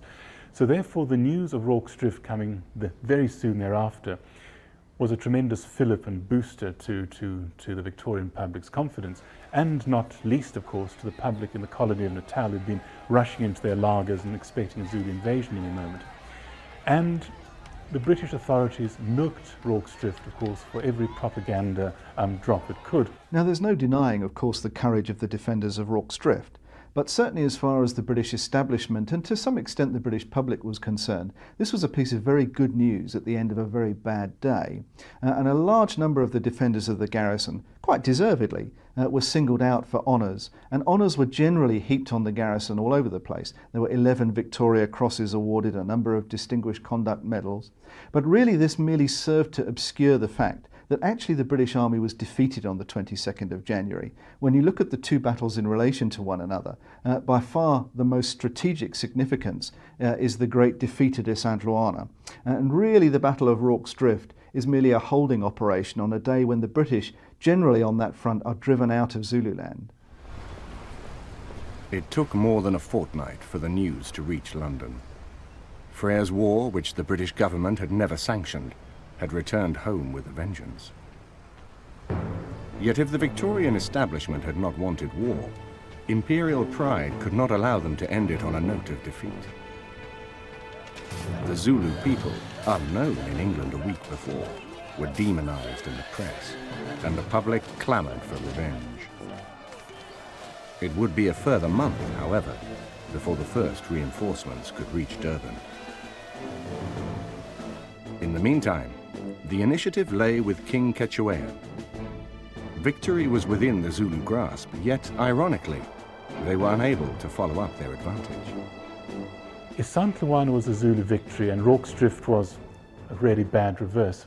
And I think what horrified the Zulu was that they had lost so many men at Rorke's Drift, but even at Isandlwana, which they had won, they had lost so many, well over 1,000, that they realized that another victory like Isandlwana, let alone another defeat like Rorke's Drift, was really pretty unsustainable. And we do know that there was widespread mourning throughout the land. There was heavy shock, in fact, after this victory and defeat combined. And I think it really gave the Zulu real pause in terms of how to continue the war and what the war would mean for them. In the weeks after Isandlwana, only the flanking columns allowed the British to retain any vestige of initiative. The most vulnerable point on the Transvaal border was the mission village at Lunenburg, in the heart of the old disputed territory. Early in the war, raiders led by Prince Imperial had attacked outlying farms, and a British garrison had been established at Lunenburg to protect the settlers. The British garrison at Lunenburg drew its supplies from Leidenburg in the Transvaal. At the beginning of March, a convoy of about 18 wagons set out, escorted by a company of the 80th Regiment, on the last leg of this journey from Derby into Lunenburg. It was an appalling journey. The constant rain turned the tracks into liquid mud, and every river they had to cross into a raging torrent. And all the time, at a safe distance, they were being observed by Zulu scouts. At one point, due to misleading orders, the escort abandoned the wagons, leaving them stretched out on the road, and marched into Lunenburg without them. A company-sized detachment of the 80th under Captain Moriarty was then ordered out to bring these wagons safely in. It took Moriarty 2 days to gather all the wagons together at the Intombi River due to the appalling weather. But by then the river was in flood, and it was impossible to actually get any of the wagons across. For 3 more days, Moriarty and his men sought what shelter they could from the constant rain, waiting for the swollen Intombi River to subside. Moriarty's command was immobilized on the banks of the Intombi stream, almost within sight of Lunenburg. The appalling weather had made Moriarty careless. The wagons were not properly lagered, and his men were wet through and demoralized. This is the spot where Captain Moriarty pitched his tent when the convoy was stranded here at the Intombi River. The river's down here behind me. Now, on the night of the 11th of March, there were just 2 sentries posted outside the laager, only about 50 yards either side of Moriarty's tent. That would have been a position which gave them a bit of a view of the surrounding countryside. Again, a very dank, miserable, misty night. And shortly before dawn, on the morning of the 12th, suddenly one of these sentries looked out in this direction here into the mist and saw several hundred Zulus only about 50 or 60 yards away. The Zulus had actually got right up close to Moriarty's position without being discovered, and there was then a great shout of Usutu, and the Zulus rushed into the laager, overwhelming the sentry, killing him and rushing in amongst the tents. Of course, the men were up in a moment, some men sleeping under the wagons and some in the tents. But before the men were in their positions, the Zulus had fired a volley, thrown down their guns, and were around the wagons and on top of them, and even inside with the cattle, almost instantly. So quickly did they come, there was really no defence on the part of our men. It was simply each man fighting for his life. And in a very few minutes, it was all over, our men being simply slaughtered. The Battle of Intombi was the first significant engagement in the war since the battles of late January, and it was a British disaster. But if the Zulus remained masters of the field, the tide of war was already turning against them. By the beginning of March, British reinforcements were flooding into Durban, and by the end of the month, Chelmsford was prepared to go on the offensive. Once sufficient reinforcements had arrived in South Africa, Lord Chelmsford's first need was to relieve the garrison besieged at Eshowe. In order to draw off some of the Zulu attention from this, he gave orders for his commanders along the length of the border to try and make diversionary attacks in the hope of fooling the Zulus as to where the next British move would come from. It was very much in the context of this that Colonel Wood decided to attack the Hlobane mountain complex. Hlobane was the central dominant feature in a chain of 3 flat-top mountains, and the Hlobane mountain has also served as a rallying point for local Zulus since the war had begun. Colonel Wood was further encouraged in his decision by the news that Mbeleni had taken refuge on the mountain following his successful attack on the British wagon convoy at Intombi earlier that month. There was a perception inside Zululand that Wood's column was the most dangerous, the most aggressive. It was destroying and raiding the most Zulu homes. And as a result of that, the Great Army, the same regiments which had triumphed at Isandlwana a few months before, were sent northwards to attack Colonel Wood at his base at Kambula Hill. Wood knew that the Zulu army was reassembling, but it did not worry him. Buller has started for Hlobane. Russell goes at 1 p.m. I'm going to go at 3 p.m. to try to get up to Hlobane at daylight tomorrow. I'm not very sanguine of success. We do not know how steep the eastern end may be, but I think we ought to make a stir here to divert attention from you, although, as you'll see by our last reports, it is asserted you have the coast tribes only against you, and all Cetshwayo's people are coming here. Colonel Wood's plan had been to assault the Hlobane mountain with 2 detachments of mounted troops, very much a pincer operation, attacking the mountain at either end. Now the problem with this was that British scouting had not really managed to map the mountain properly. There was only a vague sense of where it was possible to get up onto the top. And indeed the party which advanced to the western end under Colonel Russell never did successfully get fully up onto the top of Hlobane. And it was left to the party going up the eastern end under Colonel Buller to actually carry out the bulk of the assault. The British assault began just before dawn. One of Buller's officers recalled that In the morning, before daylight, we started for the mountain, which we reached just as the day began to break. As soon as we got to the foot of the mountain, 1 shot was fired by the enemy. We then got the order to go up in skirmishing order as fast as we could, which we did to the best of our ability. The Zulus poured bullets into us from 2 spots as we went up, and we did the same to them. We lost one of our officers, Williams, and 2 or 3 horses. Although encountering some opposition as they climbed the mountain, Buller pushed through and arrived safely at the summit, dispersing the Zulus he had encountered, and he rounded up a large herd of cattle. Buller's party had ascended at the far end of the mountain, off in this direction, and had driven the Zulu cattle right across the top of the mountain here. However, as the day progressed, the situation began to deteriorate badly. Firstly, elements of the Abakbulusi, the local Zulus who lived around the mountain, ascended at the far end and began to drive in Buller's pickets. Buller gradually retreated across the top of the mountain, and once he got towards this end, they looked out over this big valley here behind me, and they saw a large Zulu army on its way from Ulundi coming to attack Wood's camp at Kambula. The Zulus, of course, becoming aware that there were British on the mountain, immediately deployed to join in the battle here. The problem then was that the British had to get off this mountain as quickly as possible, and for Buller and his men, this was the only way down off the mountain.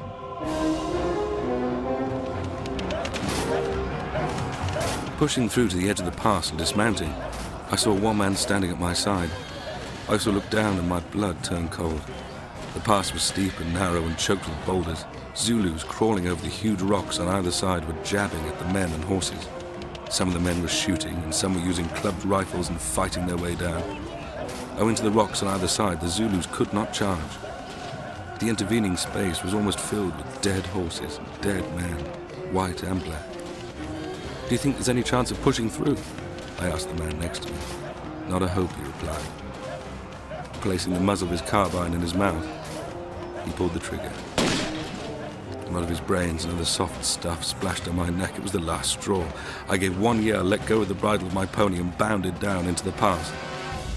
That night, while the scattered British survivors made their way back to Kambula, the Zulu army rested below Hlobane mountain.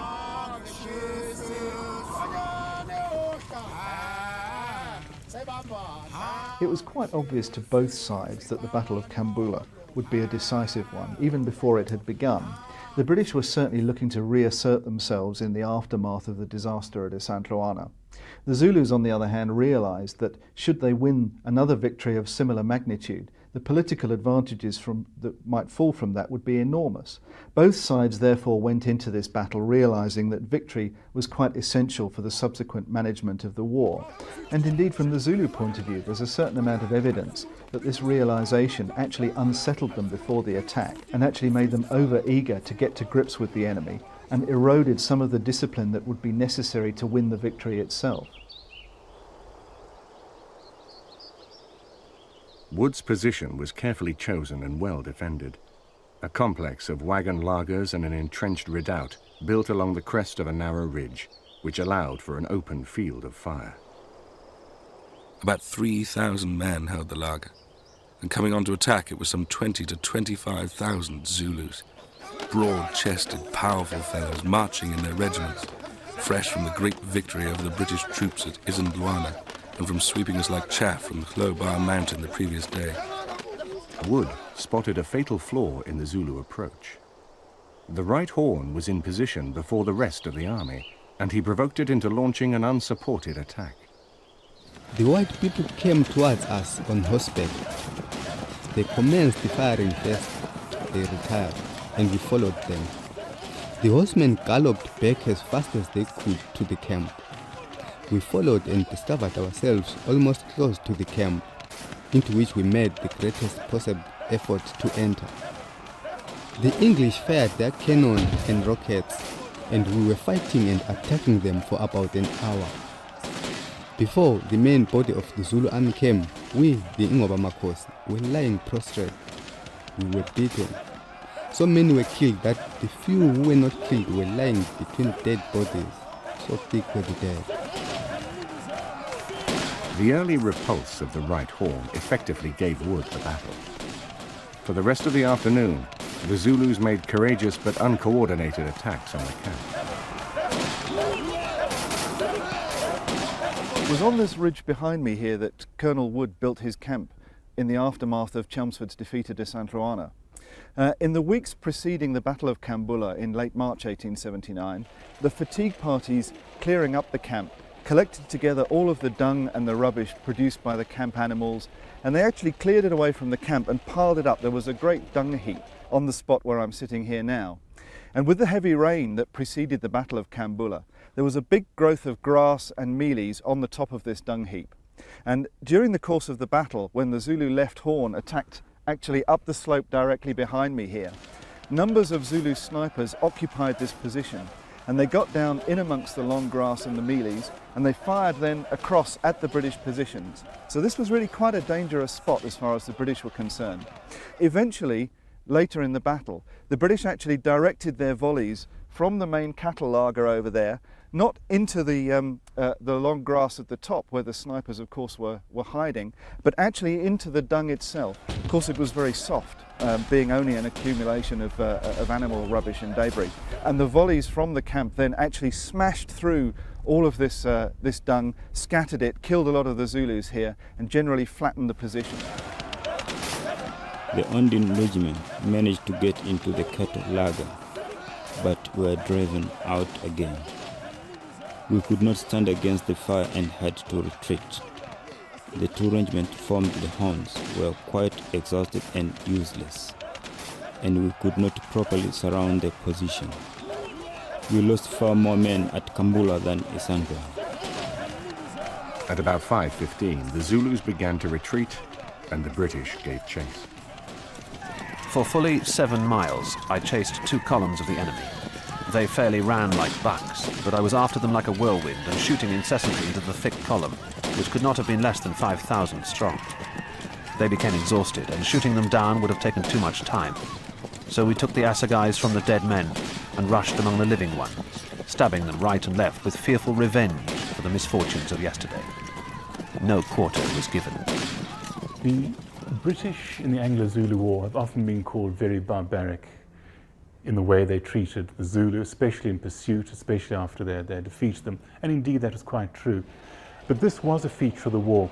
In many of the battles of the war, the Natal native contingent, the African auxiliaries of the British, that had been their main function, to go out and finish off the Zulu. The Zulu, on the other hand, didn't take prisoners either. So this is not a prisoner-taking war, and neither side expected it, actually. Once the battle was over, the price paid by the Zulus for their extraordinary courage became apparent. The casualties that the Zulus had suffered in this battle were extraordinary.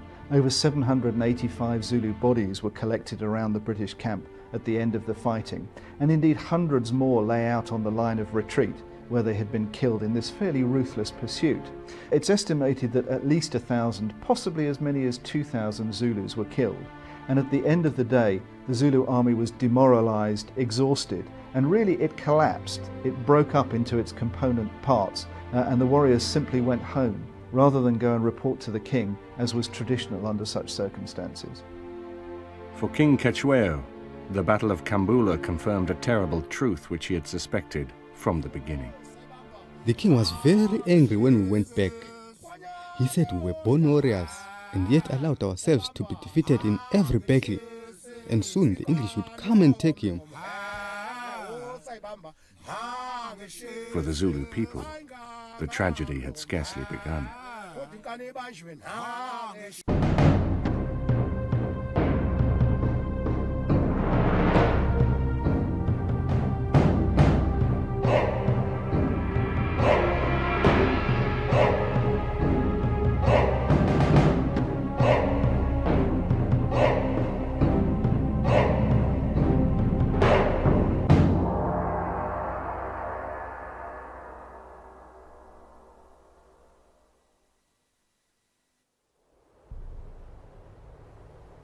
In January 1879, the British Empire had gone to war with the independent Zulu Kingdom. The British had entered the war convinced of their military superiority and the righteousness of their cause. But just 11 days into the campaign, they had suffered the worst military disaster of Queen Victoria's reign here at Isandlwana. Over 1,300 British troops and their African allies were killed, and the survivors chased ignominiously out of Zululand. Even the successful defense of the border post at Rorke's Drift, which followed the disaster, could not obscure the fact that the British strategy was in tatters. News of the defeat reverberated around the empire, and troops were hurried to southern Africa to restore British prestige. The Zulu people were characterized in the world's press as savages, implausibly ferocious warriors who, like Africa itself, needed to be tamed in the name of civilization. The British Empire cried out for revenge. For British troops elsewhere in Zululand, the collapse at Isandlwana shattered the easy confidence with which they had begun the war. 2 British columns remained in the field, suddenly isolated by the destruction of the center column, and suddenly vulnerable themselves. On January the 23rd, a column of 3,000 men under the command of Colonel Charles Pearson had occupied the deserted Norwegian mission station at Eshowe. On the 25th, sentries at Eshowe heard the Zulus spreading the news of Isandlwana from hilltop to hilltop. Confirmation came 3 days later. The news of Isandlwana left Pearson in a quandary. Lord Chelmsford had left the decision up to Pearson as to whether he stayed put at Eshowe or whether it was safer to retire at the Tukela. Pearson considered his options. If he remained at Eshowe, he could risk being attacked by the entire Zulu army with no chance of any support. But if he retreated to the border, he could be caught in the open and attacked and suffer a defeat as crushing as that which had hit Durmford and Polaine at Isandlwana. Furthermore, Pearson feared the effect on the morale it would have for the Zulus if the British were forced to retreat. He therefore called a council of war and discussed the situation with his officers, and they eventually decided that the best option would be to stay put, to dig in and make the position as strong defensively as possible, hoping that they could then remain a thorn in the Zulu side until help was able to come and rescue them. We left the mission church standing intact in the centre, which was turned into a hospital, and the tower to be used for the crack shots or marksmen to fire from through holes cut in the brickwork for that purpose. Round the fort, a trench was dug about 12 feet deep and 20 feet wide. At the bottom of the trench, sharp, pointed stakes were driven in, so that if the Zulus made a rush at us, they would have found themselves falling upon the spikes. Outside the trench, small holes were dug, and sharpened stakes were placed in the centre of each hole, and wire was stretched over the holes in all directions, so that persons moving in the dark would stumble and give an alarm. Inside the fort, high mounds were thrown up as a protection from crossfire. so that altogether our position was almost impregnable. Pearson's decision to remain at Eshowe was a deliberate gesture of defiance, and it was not lost on the Zulu king. The general opinion is that King will bring down his whole army and try and storm it. He is indignant that Colonel Pearson should presume to settle himself down permanently in the middle of his country, as if it was already conquered. He will make the attempt to turn him out, even if the trenches have to be filled with dead bodies to make an inroad in. Yet in the aftermath of Rorke's drift, King Cetshwayo's strategy was more sophisticated than this. King Cetshwayo was quite reluctant to allow his warriors to attack a defended position in the open. Certainly Rorke's drift had shown the disadvantages of that, and instead he instructed his men living in the coastal regions to muster at the royal homesteads surrounding Eshowe. From there they sent a screen of scouts out which watched the British movements on a daily basis, and there was a deliberate attempt to provoke the British, firing on their cattle parties, firing on their patrols, in the hope of drawing them away from the defended positions when the Zulus could then attack them in the open and, as they thought, repeat the successes that they'd gained at Isandlwana. To our dismay, we discovered we were completely hemmed in by the enemy, and neither troops nor convoys could come up country until a relief could be spared. No sooner was this discovery made than we were put on half rations, consisting each day of 1.5 pounds of inconsumable beef, 6 ounces of biscuits, 6 ounces of flour, a little coffee and tea, sometimes none at all, 1/2 ounce of sugar, no salt or pepper, a little lime juice without sugar, no vegetables except what we could forage, worst of all, no tobacco. If Pearson's garrison was safe enough within the fort, however, the isolation and boredom soon preyed on the men's nerves. Often a few natives might be seen in the distance. Sometimes our marksmen might have a shot at them, for our rifles could reach them while theirs would not carry to us. Sometimes the tables were turned, and frequently our mounted outposts would be attacked by Zulus who crept up to them under the cover of long grass. One poor fellow rode back to the fort with more than 12 wounds. How he managed to keep his seat and fight his way through the enemy, I cannot tell. Those who fell into the hands of the enemy were terribly mutilated and left on the open ground to be found by their comrades the following day. There were more insidious dangers inside the fort, too. Pearson feared that disease could take a hold in these cramped and insanitary conditions, and he did everything he could to keep it at bay. But the nearby streams became polluted, and very soon disease took a hold on the garrison. Time wore on wearily, and soon the men were falling fast from typhoid fever, which broke out among us. We got quite used to following a comrade to his last resting place. The poor fellows who died were rolled in their blankets and lowered into the grave, without a shot being fired over them, for fear of wasting ammunition. Now it could be argued in many respects that the Zulu strategy at Eshowe was a far more effective use of resources than, say, a major campaign like Isandlwana. There, a Zulu army had made a frontal attack on a British column and had largely destroyed a very important part of it, but in doing so they'd suffered a huge amount of casualties. Within about a week of Pearson's command arrival at Eshowe, the Zulus had effectively cut the road back to the border, thereby preventing any further communication by runner. From the hills just to the south of the fort, it was possible for the men of the Eshowe garrison to just about make out the Tukela border some 30 miles away. Both British garrisons attempted to open communications, and Pearson's senior engineer officer, Captain Wynne, came up with a number of inventive ideas. In the end, it was the garrison at the Tukela who first opened communications by utilising a bedroom mirror they acquired from a nearby hotel, which they managed to flash signals via Morse code to the garrison at Eshowe, but this only worked when the sun shone. For some days a flashing was noticed in the sky in the direction of the drift, so one of our officers contrived to make an apparatus out of some biscuit tins and a piece of iron pipe with which to reply. They must have seen our flash signal at the Tukela drift, for different numbers of words began to be distinguished by our men. At last, after fearful anxiety, a message came to say the troops had landed at Port Natal, or on the march to our relief. In the aftermath of the Zulu victory at Isandlwana, pretty much the whole of the Natal border had been wide open for a Zulu counterattack. Yet the reality was that the Zulus had been exhausted by their victory in that battle. It was necessary for the men to disperse and to recover and go through various post-combat rituals to cleanse themselves of the ill effects of fighting in that particular battle.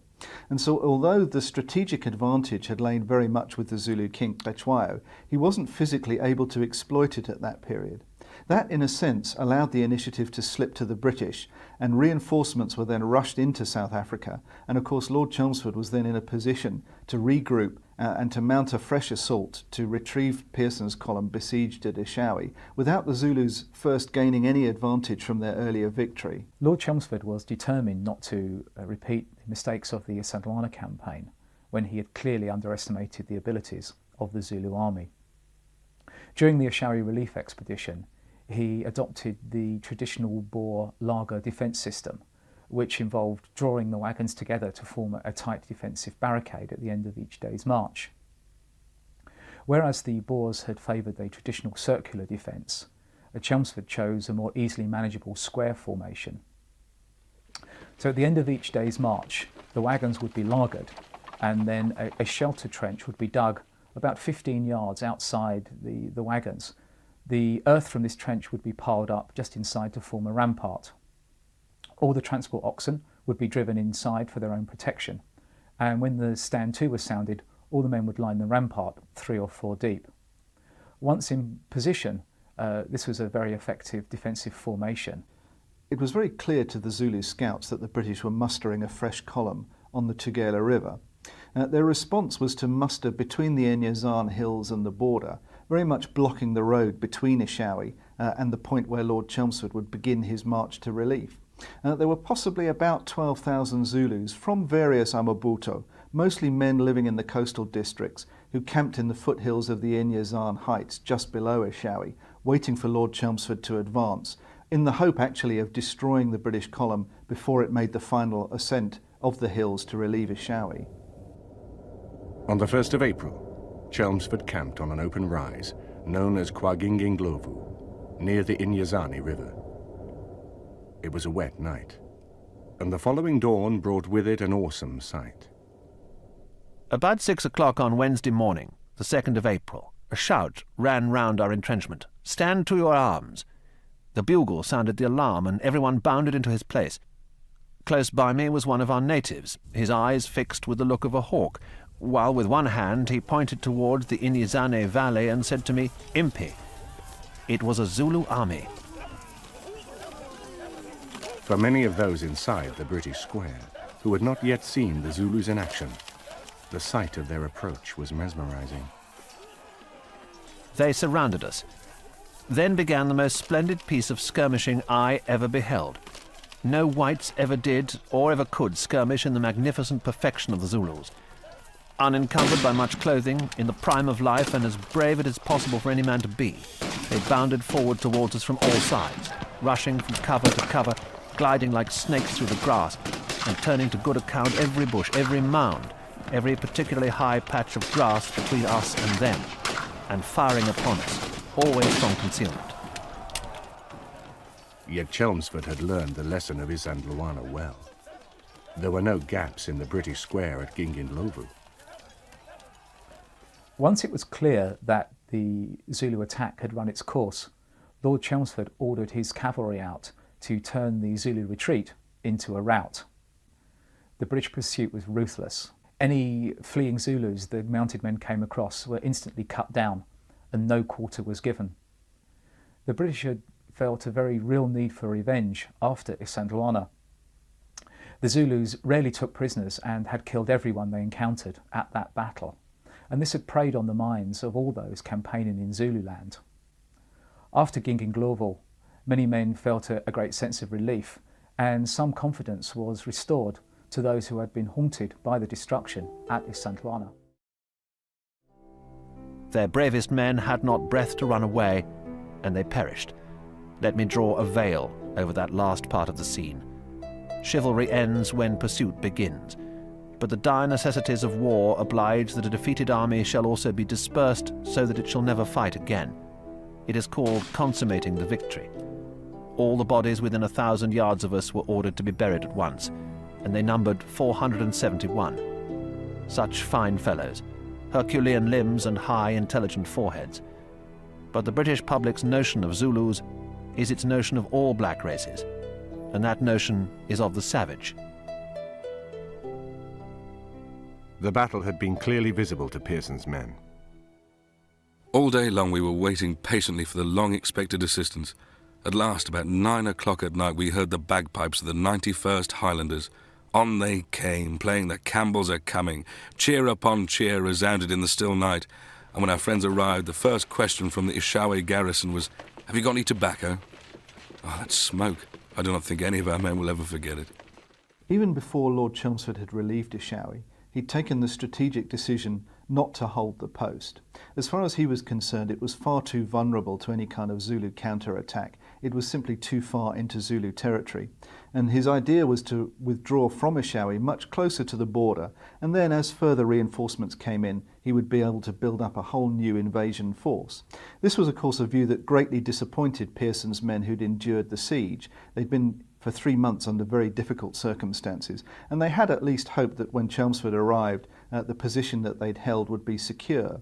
In fact, of course, Chelmsford decided to completely reorganise his force and to set in motion 2 very different columns to invade Zululand, actually in a much improved version of his initial invasion strategy from several months before.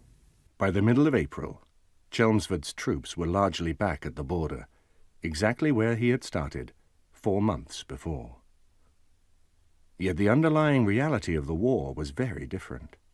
The British were now in a position to replan a whole new offensive, and Lord Chelmsford formed a new column down on the coast from the remains of Pearson's men and the Eshowe Relief Column, which was called the 1st Division. The idea was to advance up the coast, much as Pearson's column had done. And a new column consisting entirely of reinforcements was to move through the centre of the country just north of Rorke's Drift. This was called the 2nd Division. Throughout May, British reinforcements assembled on the borders. Yet before the new invasion could begin, the ghosts of January had to be laid to rest. Lord Chelmsford had been the subject of a certain amount of criticism for the fact that since the Battle of Isandlwana he'd made no attempt to bury the dead. In fact, he'd been very wary of moving so far into Zululand in the aftermath of the defeat, simply because he feared a Zulu counter-attack. However, with a new invasion brewing, it was necessary actually to recover a lot of the viable military equipment that was still lying out on the battlefield. In particular, he needed the transport wagons, and that provided the opportunity for a limited burial of many of the British dead that were still lying out on the battlefield. There was none of the stark, blood-curdling horror of a recent battlefield. A strange dead calm reigned in this solitude of nature.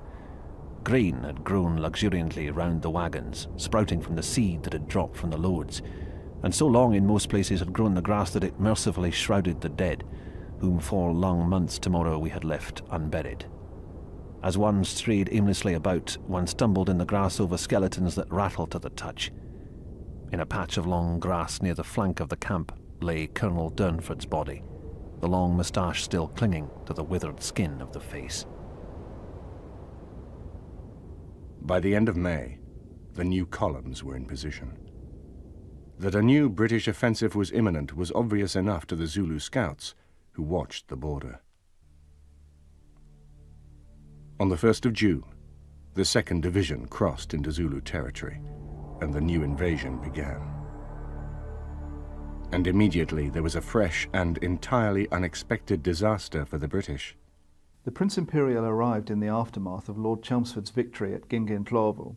Chelmsford really must have been questioning his luck by this point. He's in the middle of this extremely difficult campaign. It started very badly. He's now at last turning it to his advantage.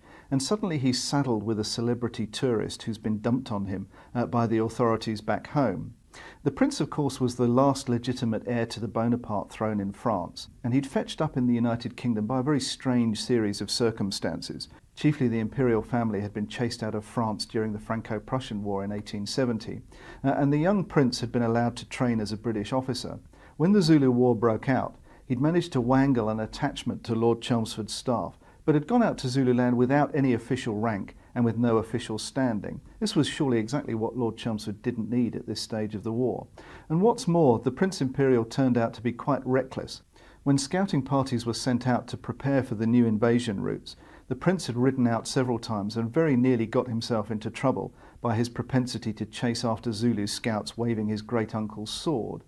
On the 1st of June 1879, there's very clear evidence that he was allowed to go out on patrol ahead of the British advancing column, really as a jaunt. He'd been left in camp, he hadn't seen much action over the previous days, and his military superiors seemed to have felt that, well, here was an opportunity without risk to allow him to see something of real soldiery. In the light of subsequent events that happened, one can really only point the finger at the Prince Imperial himself for having got himself into this situation.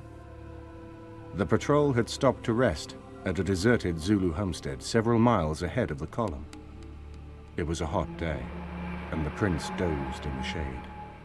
No sentries were posted, and the escort's guns were not loaded.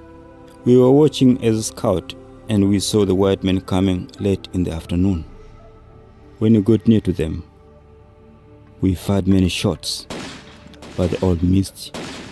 4 white men had already mounted, and these escaped. But the other 3 and the dressed native had not yet mounted. The prince was in the act of mounting when his horse threw him. He drew his revolver and fired twice, but missed. A Banga, one of ours, flung an assegai at him as he sat on ground and struck him in the breast. Then Kobukana came and stabbed him, and the son of Maganga and us others. We assegaied the other 3 also, including the dressive native. When the first Zulu volley was fired, it was very much a case of every man for himself.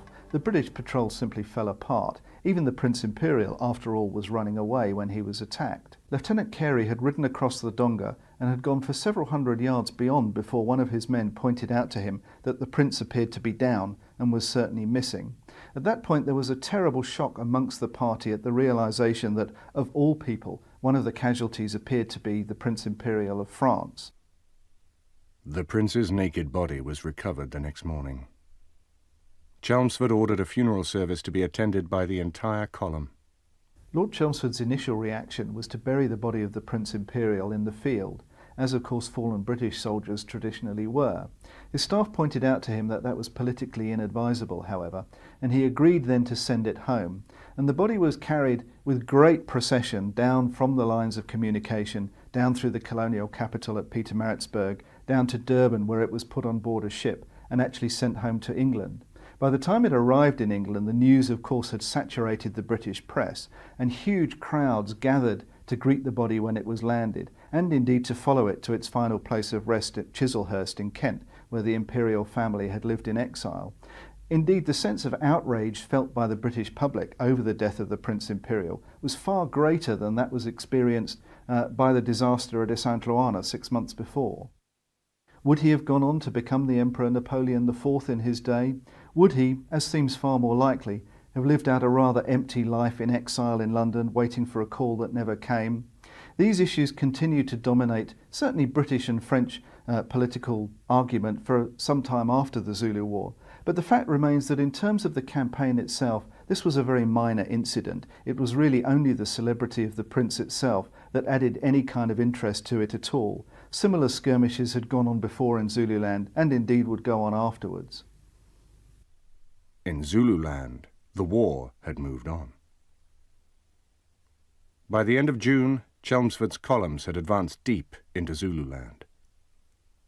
In the coastal districts, the 1st Division occupied the country in such numbers that for the first time individual Zulu chiefs began to surrender.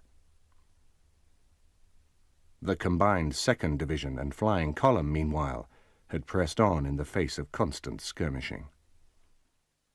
Chelmsford's determination to secure a decisive military conclusion to the war was given an added impetus by the news that he was to be superseded.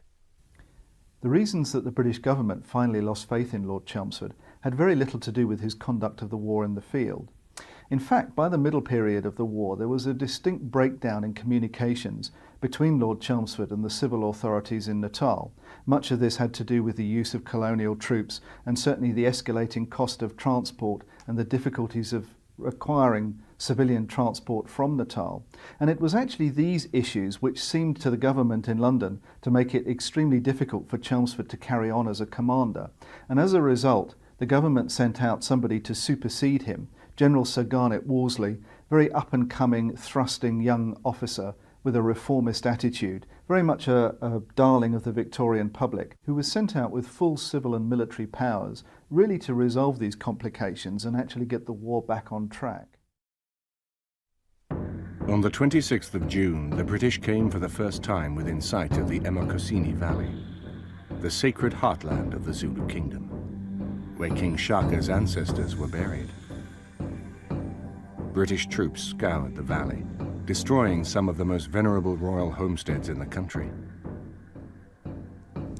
In one of them, unnoticed by the British, an object of great mystic significance to the Zulus went up in smoke. The Inkata, a coil of grass rope, said to embody the spiritual unity of the nation. The omens for the future of the kingdom could hardly have been worse. At the end of June, Lord Chelmsford descended into the valley of the White Mfolozi River, and within sight at last of Ondini itself. As the British advance drew within striking distance of Ondini, King Cetshwayo summoned his army one last time. The Zulus took up a defensive position on the north bank of the White Mfolozi River. The British, of course, camped on the south. And for several days there was a hiatus as Lord Chelmsford prepared for the last stage of the advance. And the Zulus indeed went through the necessary rituals to make one final defence of their country. It was very clear to the king himself at this stage that he was unlikely to win that battle. But the young warriors particularly still felt that they were not prepared to allow the British in without one last gesture of defiance. As Chelmsford prepared for his final confrontation with the Zulu army, his successor, Sir Garnet Wolseley, arrived in southern Africa. But deep in Zululand, Chelmsford was largely beyond Wolseley's control, and while Wolseley was held up by a rough sea off the Zululand coast, Chelmsford hurried to claim his final victory. On the 3rd of July, Chelmsford sent Buller's irregular cavalry to scout across the White Mfolozi, to search for a good place to fight. They were skillfully ambushed by the Zulus and only just managed to escape. That night, both sides made their preparations for the battle to come. Their noise was something terrible. All our camp was astir, sentries on outposts extra vigilant, and to hear the discordant yells and shrieks, one would have thought pandemonium had released all fiends. Very few slept, and during the whole night this yelling continued, the demons coming even to the opposite side of the river, some 300 yards from our camp. I cannot describe the unnatural singing and noise of that night, but some of our natives inform me it was their last feast prior to engaging us, that if we did not move out to attack them, they would certainly attack us in camp. At dawn the following morning, Lord Chelmsford crossed the White Mfolozi at the head of the largest concentration of British troops to take the field during the war. The army that Lord Chelmsford took across the river to fight the final battle within sight of Ondini was the largest concentration of British firepower yet assembled in southern Africa. It included several batteries of artillery, 2 Gatling machine guns, the largest concentration of Imperial regular infantrymen that had yet fought in a single battle. By contrast, the Zulus, whose total numbers were still in the region of 20,000, were an army which had been weakened repeatedly by a series of costly defeats. So by the time that the Battle of Ulundi took place, there's a distinct shift in the military balance in favour of the British. Lord Chelmsford now has the upper hand, and the Zulus are fighting very much on their back foot. Beyond the Mfolozi, Chelmsford formed his men into a square. Screened by cavalry, they marched to a low rise selected by Buller the day before. Buller's horse, on ahead, soon came in contact with the enemy and opened the bore, and drew them on by steadily retreating fighting until the Zulus, showing up very strong and determinedly on all sides, compelled him to canter back to the square, and thus enabled the infantry to become engaged. On came the enemy, and the great fight commenced in earnest, and for the 3/4 of an hour that it lasted, it was as disagreeable as one could wish for. The air seemed alive with the whistling of bullets and slugs and pieces of cooking pot legs fired from elephant guns, as they came banging in amongst us from all directions. I ran down to where the 21st and 58th regiments were heavily engaged with some Zulus, said to be 6,000 strong and 30 deep, who were charging, and it was then that I heard Lord Chelmsford say to the troops, "Men, fire faster! Can't you fire faster?" However, the Zulus who charged this corner did not succeed in breaking it. The terrific fire of our men made them stagger, halt, and fall back in a straggling mass, leaving a heap of dead and dying on the ground.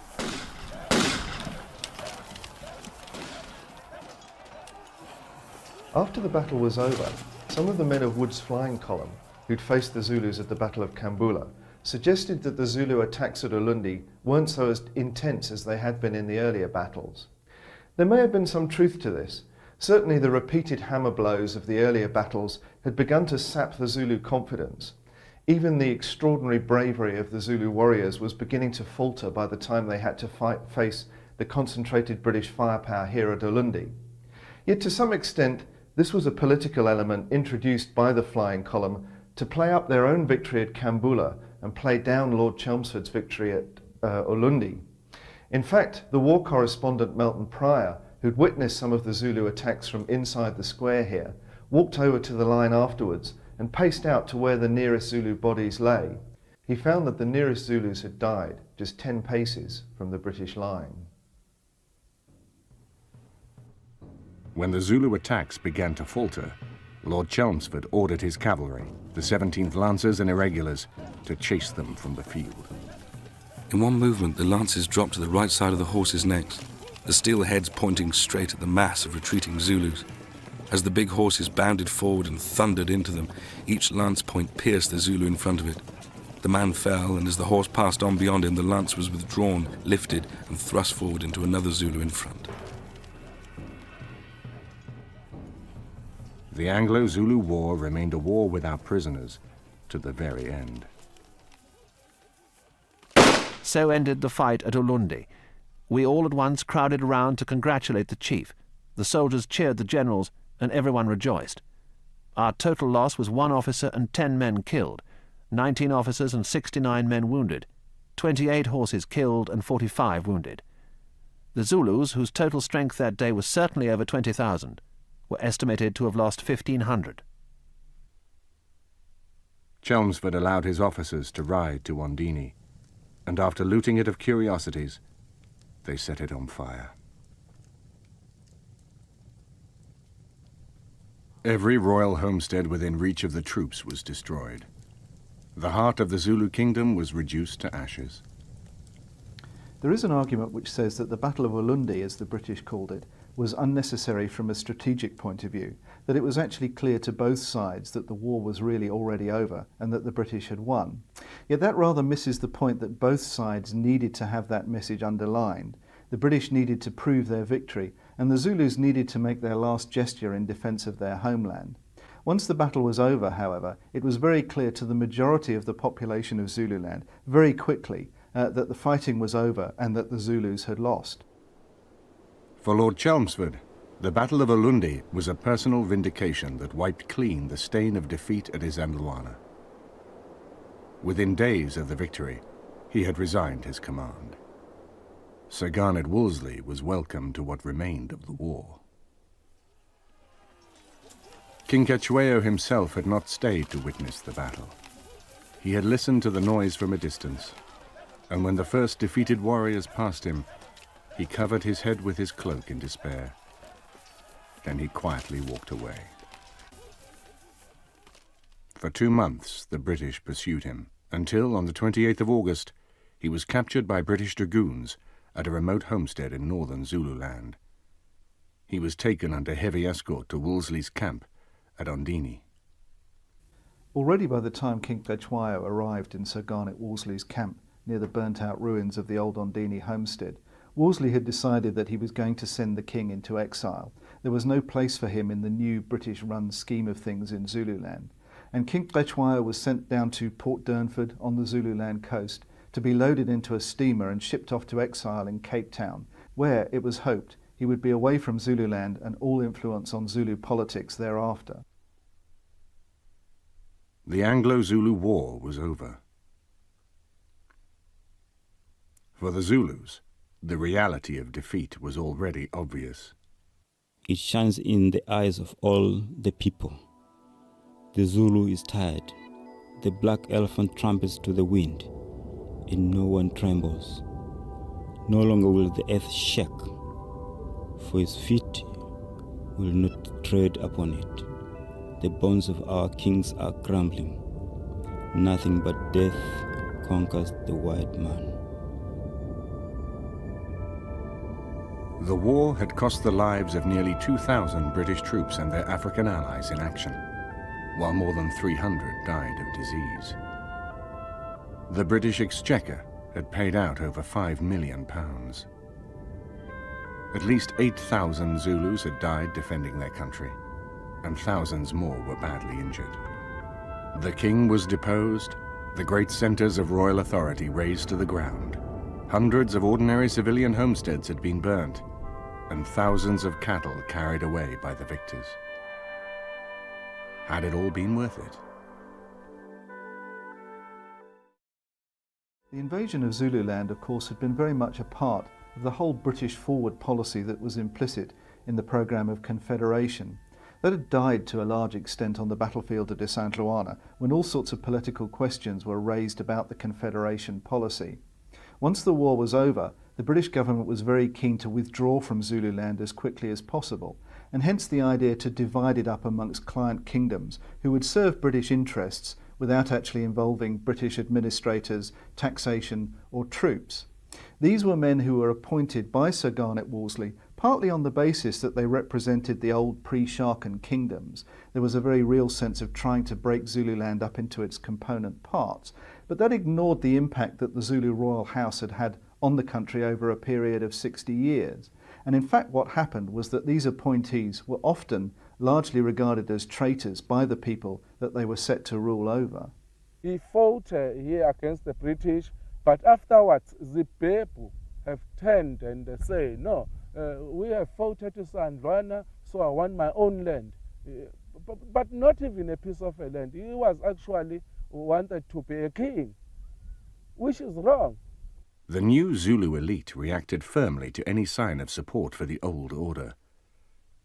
Less than a year after the invasion, Zulu royalists appealed to the British to intervene on their behalf. They were to be bitterly disappointed. The British colonial authorities in Natal remained implacably opposed to the Zulu royal house. There was a very strong feeling that actually it was the Zulu royal house which was behind the whole threat posed to British interests, allegedly by the Zulu Kingdom, and a feeling that therefore they should support those who were opposed to the resurgence of the Zulu royal house. All this did effectively was bolster various feuding groups within Zululand and allow the royalist faction, which still commanded a terrific amount of support within the country at large, no redress for the wrongs that it felt it was suffering. From his exile in Cape Town, King Cetshwayo once more became a factor in Zulu politics. Now that he was no longer a threat, many in Britain found it easy to romanticize his plight. Cetshwayo's personal appearance is quite unlike any of the so-called portraits which have appeared in the pictorial press. He is an exceptionally fine specimen of the noble savage. Major Poole, his guardian, speaks favourably of his general amiability and says he has given little trouble. Once King Cetshwayo had recovered from the shock of his defeat in exile, he actually began to play the British public quite cleverly.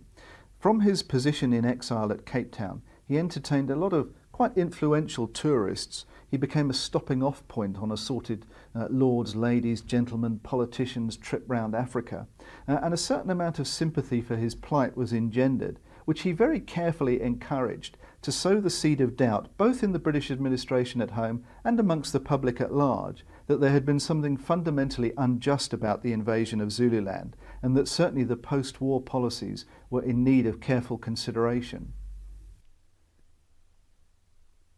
In 1882, as Wolseley's post-war settlement teetered on the brink of collapse, the Colonial Office contemplated an extraordinary reversal of policy. Cetshwayo was invited to London to discuss his restoration to Zululand. King Cetshwayo's visit to London was very much a turning point in his rehabilitation with the Victorian public in England. They had expected to see this terrible savage, the monstrous victor of the Battle of Isandlwana, and they actually saw in their illustrated papers a very urbane, sophisticated, rather authoritative figure wearing European clothes. Large crowds gathered outside his house in Kensington every day to catch a glimpse of the king. So far from jeering him, as the king himself expected that they might, they actually cheered him when they caught sight of his demeanour and his general bearing. And he became quite a popular figure, and this then became a crucial part of his political rehabilitation into Zulu affairs. He met Queen Victoria herself, and he had a number of important meetings with the Colonial Office in which he sought to put across his view that were he restored to Zululand, he would be much more pliable and much more able to restore authority in a troubled region than the existing administration which the British had set up in 1879. Cetshwayo returned to Zululand on the 10th of January 1883, almost exactly 3 years after the beginning of the British invasion. He was well aware of the divisions which had festered during his absence. "I did not land in a dry place," he said. "I landed in the mud. I came and found long-standing feuds and bitterly opposed enemies." When King Cetshwayo returned to Zululand in 1883, he attempted to rebuild his old Ondini residence. It was a slightly smaller complex than the original one, undoubtedly reflecting the reduction in his power and authority, but nevertheless it served as a centre and a focus of loyalty for royalists across the country. This, of course, was widely resented by those groups whom the British in turn had set up during his absence, and in particular there was a very bitter and dangerous rivalry with his old erstwhile commander, Chief Zibebu. Zibebu became the focus for anti-royalist feelings within the country. This soon led to an outbreak of violence in which royalists initially attacked Chief Zibebu, were easily defeated by him, and Zibebu then went on to the offensive and launched a very daring counter-attack right at the new Ondini royal homestead itself. The attack was so quick and unexpected that there was no time to properly marshal the king's men. They moved out in a disorderly manner to try and keep off the attack from the king and his kraal, which was then largely occupied by the nobility of the land and women and children. The king was urged by his councillors to get away into safety, to which he replied, "Am I to run away from my dog?" But as his men were gradually pushed back, he was prevailed on to get away. Cetshwayo's followers were utterly routed at Ondini. In many ways, the battle which took place here in July 1883 was the final tragedy of the Zulu War. The conflicts which were engendered by the post-war settlement imposed by the British led directly to the clash between the king and his supporters. In this battle, more of the great Zulu notables, more of the great chiefs, more of the king's Isandlwana were killed than in any of the battles of 1879. The names on this memorial are a roll call to the great ones of the old Zulu Kingdom, of the old order that was finally overthrown here as a result of British intervention. They include Chief Godide, who had commanded the Zulus at the Battle of Inyezane, the first battle of the Anglo-Zulu War, Chief Cetshwayo himself, the man who had commanded at Isandlwana, the great Zulu victory over the British, Chief Cetshwayo, whose sons had provoked the British ultimatum in 1879, even Vumandaba Khan Tati, one of the king's most trusted indunas, who had received the British ultimatum in December 1878 and who had gone on to command the Ukandempemvu regiment at the Battle of Isandlwana. Here are the great men who had made the kingdom in King Cetshwayo's day, and here they had died as a result of the conflicts that had been engendered by the British. The king fled to the protection of a British outpost at Eshowe. There, on the 8th of August 1884, he collapsed suddenly and died. Officially, the British attributed his death to heart disease. Privately, they believed he had been poisoned. When King Cetshwayo died in February 1884, his supporters brought his body in an ox wagon out here to the fringes of the Nkandla forest. This was one of the most remote areas from British authority, and the fact that his supporters brought him out here was very much an expression of their discontent and their disillusion with the way that the British had handled their affairs in Zululand over the previous 5 years. When King Cetshwayo died, he was wrapped in a black ox skin, and he was buried here behind me at this spot. And the oxen that had drawn the wagon this far were slaughtered and their bodies left on the top of the grave. And the wagon that brought him out here was also left here to decay, so that no one might touch it or use it thereafter. For King Cetshwayo, this was the end of the long and bitter road that had begun when he first invited Shepstone to his coronation in 1873. The royalist cause passed to his son, the young Prince Dinuzulu, who very quickly emerges as a very talented and dynamic young leader. Prince Dinuzulu brought the Transvaal Boers into the equation. Actually using their influence, using them to support his warriors, he defeated Chief Zibebu at the Battle of Echaneni, and the royalists really regained the ascendancy within Zululand. The price that they paid for this, however, was a far greater interference in their affairs by the Boers in the Transvaal, and the potential loss of huge amounts of territory. This in itself at last provoked the interest of the British, who'd been quite content to let affairs in Zululand slide hitherto, but who were very reluctant to see the Boers gaining an ascendancy within the country. And in 1887, the British finally shouldered their responsibilities that they had assumed by the destruction of the Zulu Kingdom in 1879, and formally took over in Zululand. That then provoked a royalist revolt on the part of Prince Dinuzulu, in which for the last time Zulu warriors armed with shields and assegais went up against British redcoats inside Zululand. It was a very minor campaign. It was over after really a series of skirmishes rather than pitched battles, and at the end of it Prince Dinuzulu was taken prisoner by the British and sent into exile on the island of St. Helena.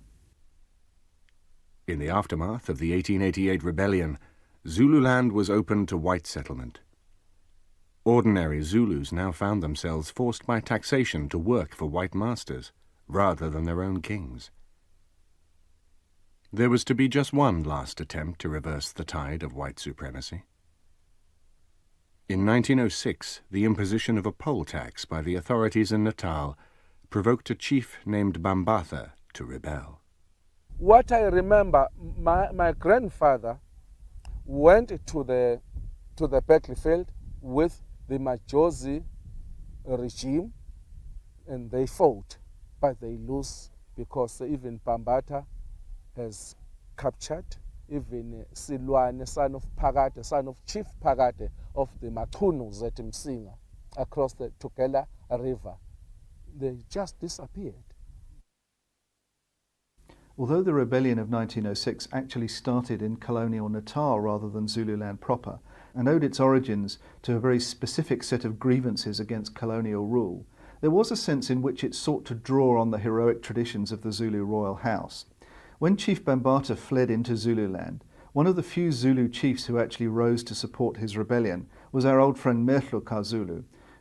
He was the son of Cetshwayo, who had provoked Frere's ultimatum so many years before and who had fought throughout the War of 1879. And the coming together of these two individuals represented a number of threads which had in common a rejection of colonial authority and of white intervention in cultural affairs. In fact, of course, the times had changed greatly since 1879. There would be no great victories like Isandlwana in the 1906 rebellion. Both Chief Bambatha and Mehluka Zulu himself were caught, along with their warriors, in a gorge known as the Morme, where they were largely slaughtered by colonial troops armed with Maxim machine guns and quick-firing artillery. The complex and interdependent relationship between Natal and Zululand, which had really existed since the arrival of the first white settlers in King Shaka's time, and which had so often led to bloodshed and violence, had at last come full circle and led to the dispossession of the very people who had allowed the British to arrive in the area in the first place.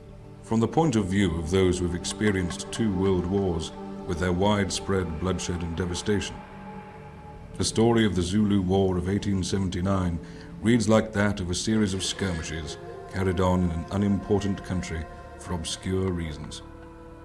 Yet to the Zulu people it was the ultimate tragedy, involving as it did loss of independence, of self-government, and of freedom to live their lives as seemed best to them.